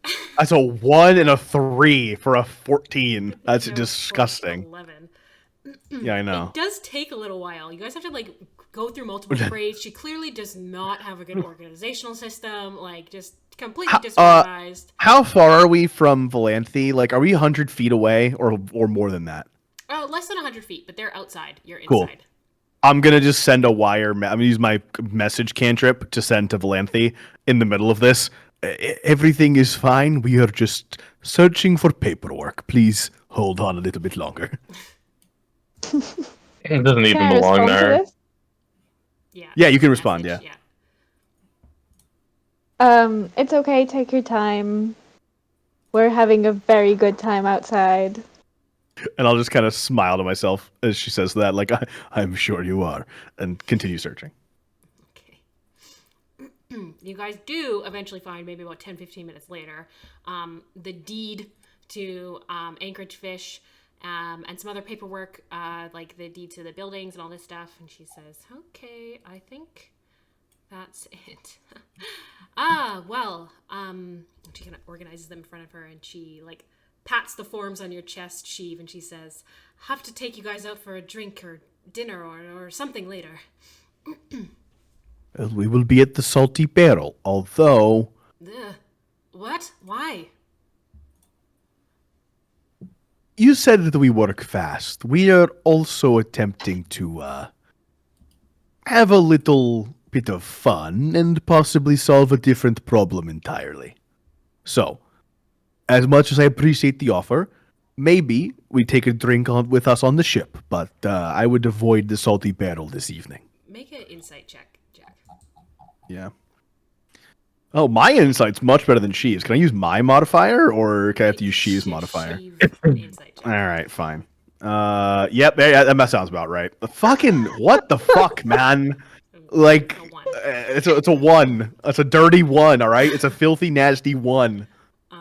Yeah, she just has this, like, clearly she is disgusted by even the idea of the salty barrel, but then her face kind of goes placid. But she does. Yeah. Yeah, go ahead. I don't see that, but I'm just going to continue. We don't. I don't want that to. I understand that the Salty Barrel is home to things that are quite unsavory. We don't plan on partaking in those things. In fact, we might plan on cleaning it up a little bit. So, again, as I said, just maybe don't come to the Salty Barrel. I wasn't planning on it. Okay, I mean, good luck and be very careful. We will. And she goes out, and her eyes immediately go to Gabriel, and they both kind of have this moment where they just, like, stare daggers at each other. Yeah. And Gabriel seems unwilling to make the first move, and so does she. I'll put my hand on his shoulder, squeeze a little too hard, and whisper, "Go on then. No need to be shy." He, like, Jesus. Okay. Shaveen. He, like, steps forward, and he takes the gold out of the inside of his coat, and they have, like, a little bit of a business conversation. It's very curt, it's very to the point, but they exchange the money and the paperwork, and she signs on his back, he signs on her back, type of thing. Yeah. Anybody want to say anything or do anything during this process, you're welcome to. I am not saying anything. I am just making sure there's no fuckery going on. I am watching every single pen stroke to make sure that Gabriel's not trying to shit away out of this. Yeah. Okay. I'll just look menacing. Ish.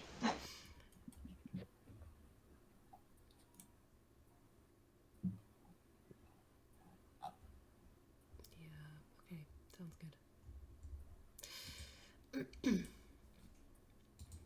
And the transaction kind of comes to a conclusion, and the money is handed over as kind of the last thing. And Gabriel kind of takes a step back and he looks at the Anchorage fish building and he says, well, first step is getting a sign. Not even a new sign, just a sign. You never had a sign? And Shavine says, why would we need a sign? People knew who we were. And look, you're already putting that business acumen to work. I'm so happy that you're enjoying your purchase. It is quite excellent. It's wonderful to see, Don't Gabriel. push your luck, Dryden. But he does seem like, I don't know, like passive insight. He seems not super upset now that he's seen like the buildings and he's kind of taken it in a little bit. He seems okay with the result. And Shavine like pointedly separates herself from him after this transaction is finished. And Gabriel just says to you guys, well, thanks for everything. It was lovely doing business with you. Yes. Say hello to your beautiful wife and daughter. I shall. I'm going to leave now. If that's Absolutely. all right. Oh, all right. Get Please home do. safe, my friend. Okay. Goodbye. Like turns on his heel, begins to walk through town. He seems like uncomfortable just like walking through the town. It seems like he doesn't go out of his house that much. Oh, it's good. He gets some fresh air. He can quickly go back towards the docks and then back up the path towards his home. Shavine immediately gathers you guys and she says, is there something I can call you or tell people about when they ask me? All right, guys. Oh, Are we here we go. cementing the name change? I think we do. We are the I think we knights. do as well. We are the What's knights up? for justice. We are the Knights of the Sun. I'll look to Gwyn as our captain. As Gwyn should be the one to make this call. Well, Captain, what can Shavine refer to us as? You may call us the Stormbringers. Yes! And the Breakfast Club song plays. We all throw our hands up in the air. The montage rings in. Yep. Don't. Yep. There is a very distant like crack of thunder as Quinn says it out loud. Yes. And Shavine says, okay, very appropriate. Thank you. And she takes out the pouch of gold, and it takes a minute, but she counts out 3,000 gold. And she passes it over to you guys. Yep. I'll give that to Valanthe, who has the bag of holding, and we can add that to the party fund. I think Ricard. Ricard, sorry, me. Ricard. Oh, Ricard, Ricard please has edit it. the party fund. Party fund is how much is being added exactly? The 3,000 channel for it too. We'll, Add it in the 3,000, and then There's we'll, the channel for we'll it, divvy it up guys. later. Discord. Boom. Oh, I thought you were That's a lot of handling that. money, you guys. You guys haven't had money like this whole time. It said 1,000 You have GP. so I'll many put it money. in there. It's 3,000 GP. So we have, 3,000. yeah, we have. Okay, fine. 3098 GP in. Mm. I'll just edit. Someone the already original added it. comment. Someone already put 3,000 in there. That's all we need No, is that I'm gonna- notation of I'm gonna- 3,000. Just change the original comment, but it's fine. We'll do it later. We I have will 3,000 change- gold pieces. I got it. Yeah, Rykard should Boom. just change the message every time. That makes it easier. But anyway, After I'll just look at everyone's look a at break off, Shavine. okay? If you want something added there, put it under and I'll edit it in and then delete the comment when I'm done. Make it simple, you know? Thank you, friend. Yes. Shavine, it is a pleasure to know you, and I hope that you and your children have excellent lives after this. And I understand that this is confusing and this happened quickly, but I hope that we did right by you and that you have fulfilling rest of your lives. You did. And I know that Ecrius has gone off. He has always been a wandering soul. Wondering. He always has questions. And I know he can be a bit of a handful, but if you want to take him along with you, I'm sure he would be elated to be with adventurers like yourselves. I remember when I was in school, the study abroad I did me quite well. And I don't know if Lanty, I don't remember if you did one as well, but traveling the world usually does make better men out of people. And I'll look again to the captain. Captain, I know... Oh, also, Shavine, is it okay if we take the dog? He kinda loves me, and I really like him. What dog? You know what? Forget I said anything. I'll look to Gwyn. We're keeping the dog. I know we're keeping the dog. Yeah. Yeah, I know. We're keeping the dog. Oh, we're keeping the dog. What if we were to bring along another young, promising individual onto our ship? I think this calls for a vote. All right. I vote yay. He might die. Well, Yeah, actually, well, yes. Shavine, it is a good point. We are not exactly the most cautious individuals and are about to embark on things that are extremely dangerous. There is a chance that your son might die. Jack's laughing, but she was not. For Yeah. full disclosure, I did have to bring several people back. Yes, I did So- notice that you three in particular, Sheev and Leo and... Oh yeah, no, we're dead as fuck. Yeah. You need some... I don't look that. In terms of I can risk, I can fly though. It's pretty cool. that is cool. I don't want to put my son in danger, of course, but he's never going to be happy here. Well, I would if talk it's to any- him about it. If he's not willing to take the risk, then he'll come back home with his tail between his legs. But if he's willing to take the risk, then I'm willing to take the risk on him. If it's any consolation, we won't let him stay dead if he does, in fact, die. That is... It's true. We do have a pretty good nature. track record of bringing back dead allies. Yes, I see. And her eyes kind of go to Leo's scar. And that It's one, covered. It's covered though. Okay. Did you put the scarf on over top? Yes. Okay. you're like a Oh no! Babushka, Wear it no. like a badge of honor. A badge of honor. What did you say, David? All right. I called him Babushka. Little old Russian lady with a little shawl on. Babushka. Okay. Where are you guys headed? Tavern. The Oh, Salty yeah. Barrel, I believe. Salty barrel. Okie dokie. It's like the sun going down on behind you guys as you make your way across town to what you guys have passed it a couple of times. It's like a tall wooden building nestled amongst a couple of other metal buildings that look like fish cleaning shacks of some kind, or supplies. And it's kind of this tall, narrow building with kind of a dark ambiance to it, even from just like the moment that you kind of walk up and there's a torch outside lit with a flame. But you guys can hear music coming from the inside, and you can hear sounds of laughter and drunkenness.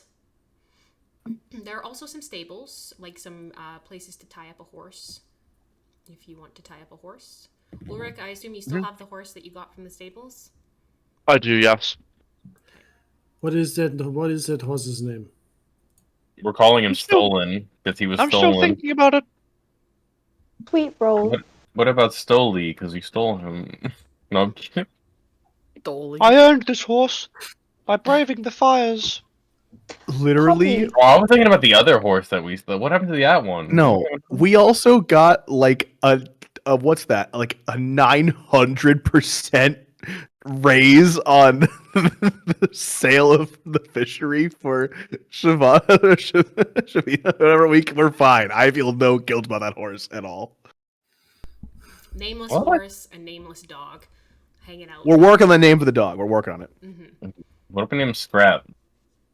He's a little scrappy No. guy. Yeah, I thought the dog.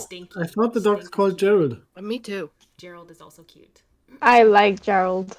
I think I'm going with Gerald, but I have to. And the other one, Harvey. Gerald. Got and my Harvey. seal of approval. Okay, but never mind.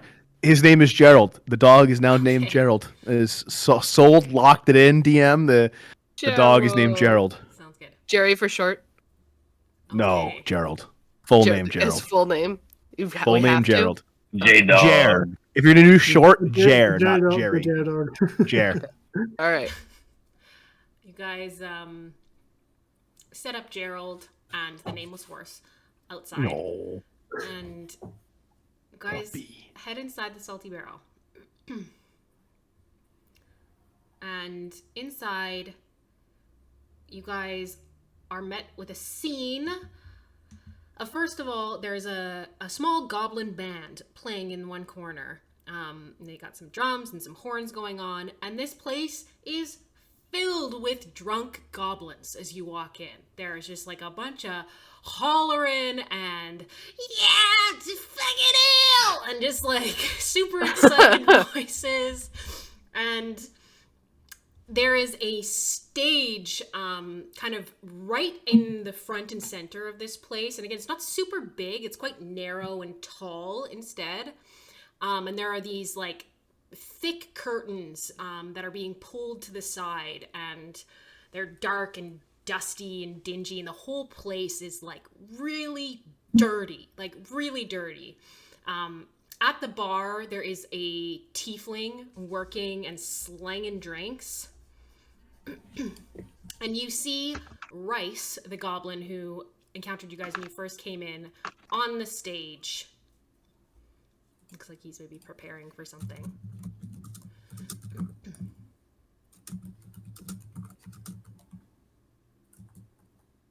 As we're going in, I want to turn to the party, and in a very low whisper, say, "Are we looking to turn this place into a bloodbath?" Yeah. Very well. Shall we get them more drunk first, or shall we just get right into the main act? I think we should identify who exactly our targets are. Agreed. Let them drink themselves a little more drunk, and then commence the blood war. Hell yeah. Very well. And I am going to go full on, like, I haven't done this in a while because I've been dead. Shiva's going to go full fucking detective mode, and I am going to cast, so before we enter, I'm going to let everybody know I'm casting invisibility on myself. I'm going to cast invisibility, and I haven't used it because I am a ghost. I have once a day invisibility, so I'm going to use a spell slot for that because that's cool as fuck. And I am going to use as many, I'm going to request a guidance from my friend, Rykard. Can have it. And then I'm going to try and case the entire joint. I am looking for exits. I'm looking for entrances. I am looking to identify enemies. I want to go full on fucking what's this Always Sunny in Philadelphia thing? Where he has the pin on the wall. I want to go full Pepe Sylvia crazy mode right now. That's my plan. Make an investigation check with advantage. Wonderful. Oh, hell yeah. This song.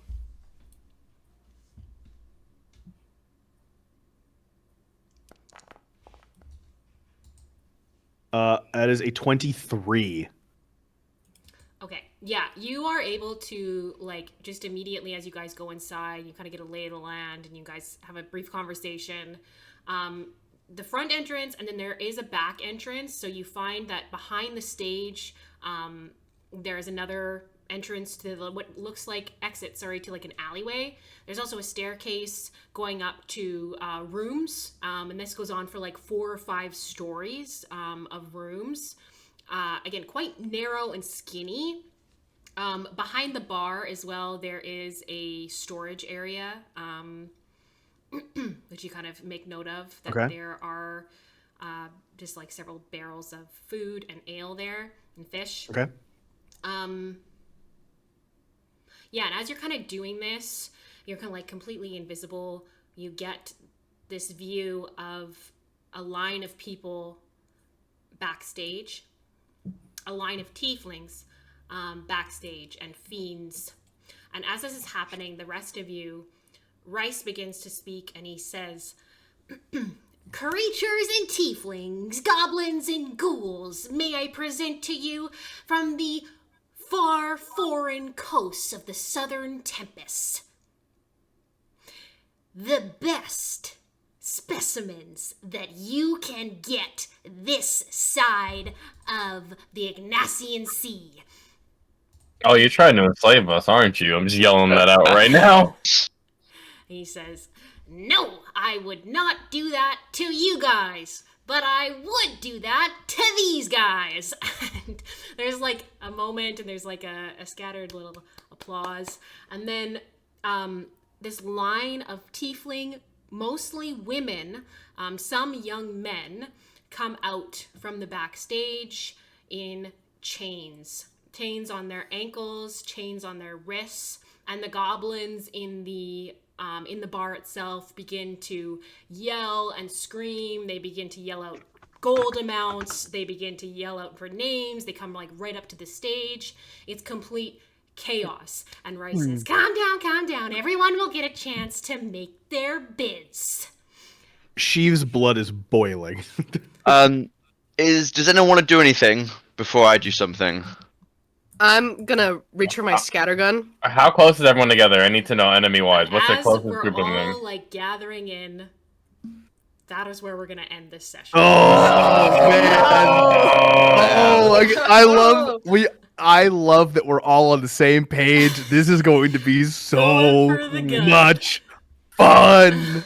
Oh, and I got another 3rd level spell slot back, which means you know what fucking time it is, baby. I'm ready to hypnotic pattern all of them. I'm about to give them the you guys treatment. I need to get Herc back in there. That's like his stuff. Nah, Leah, you gotta help us do some war crimes against these goblins real quick. That's what you gotta do. You gotta help us Violate out. some conventions. Oh hell yeah! There's no Geneva in Root Coast. Come on. That's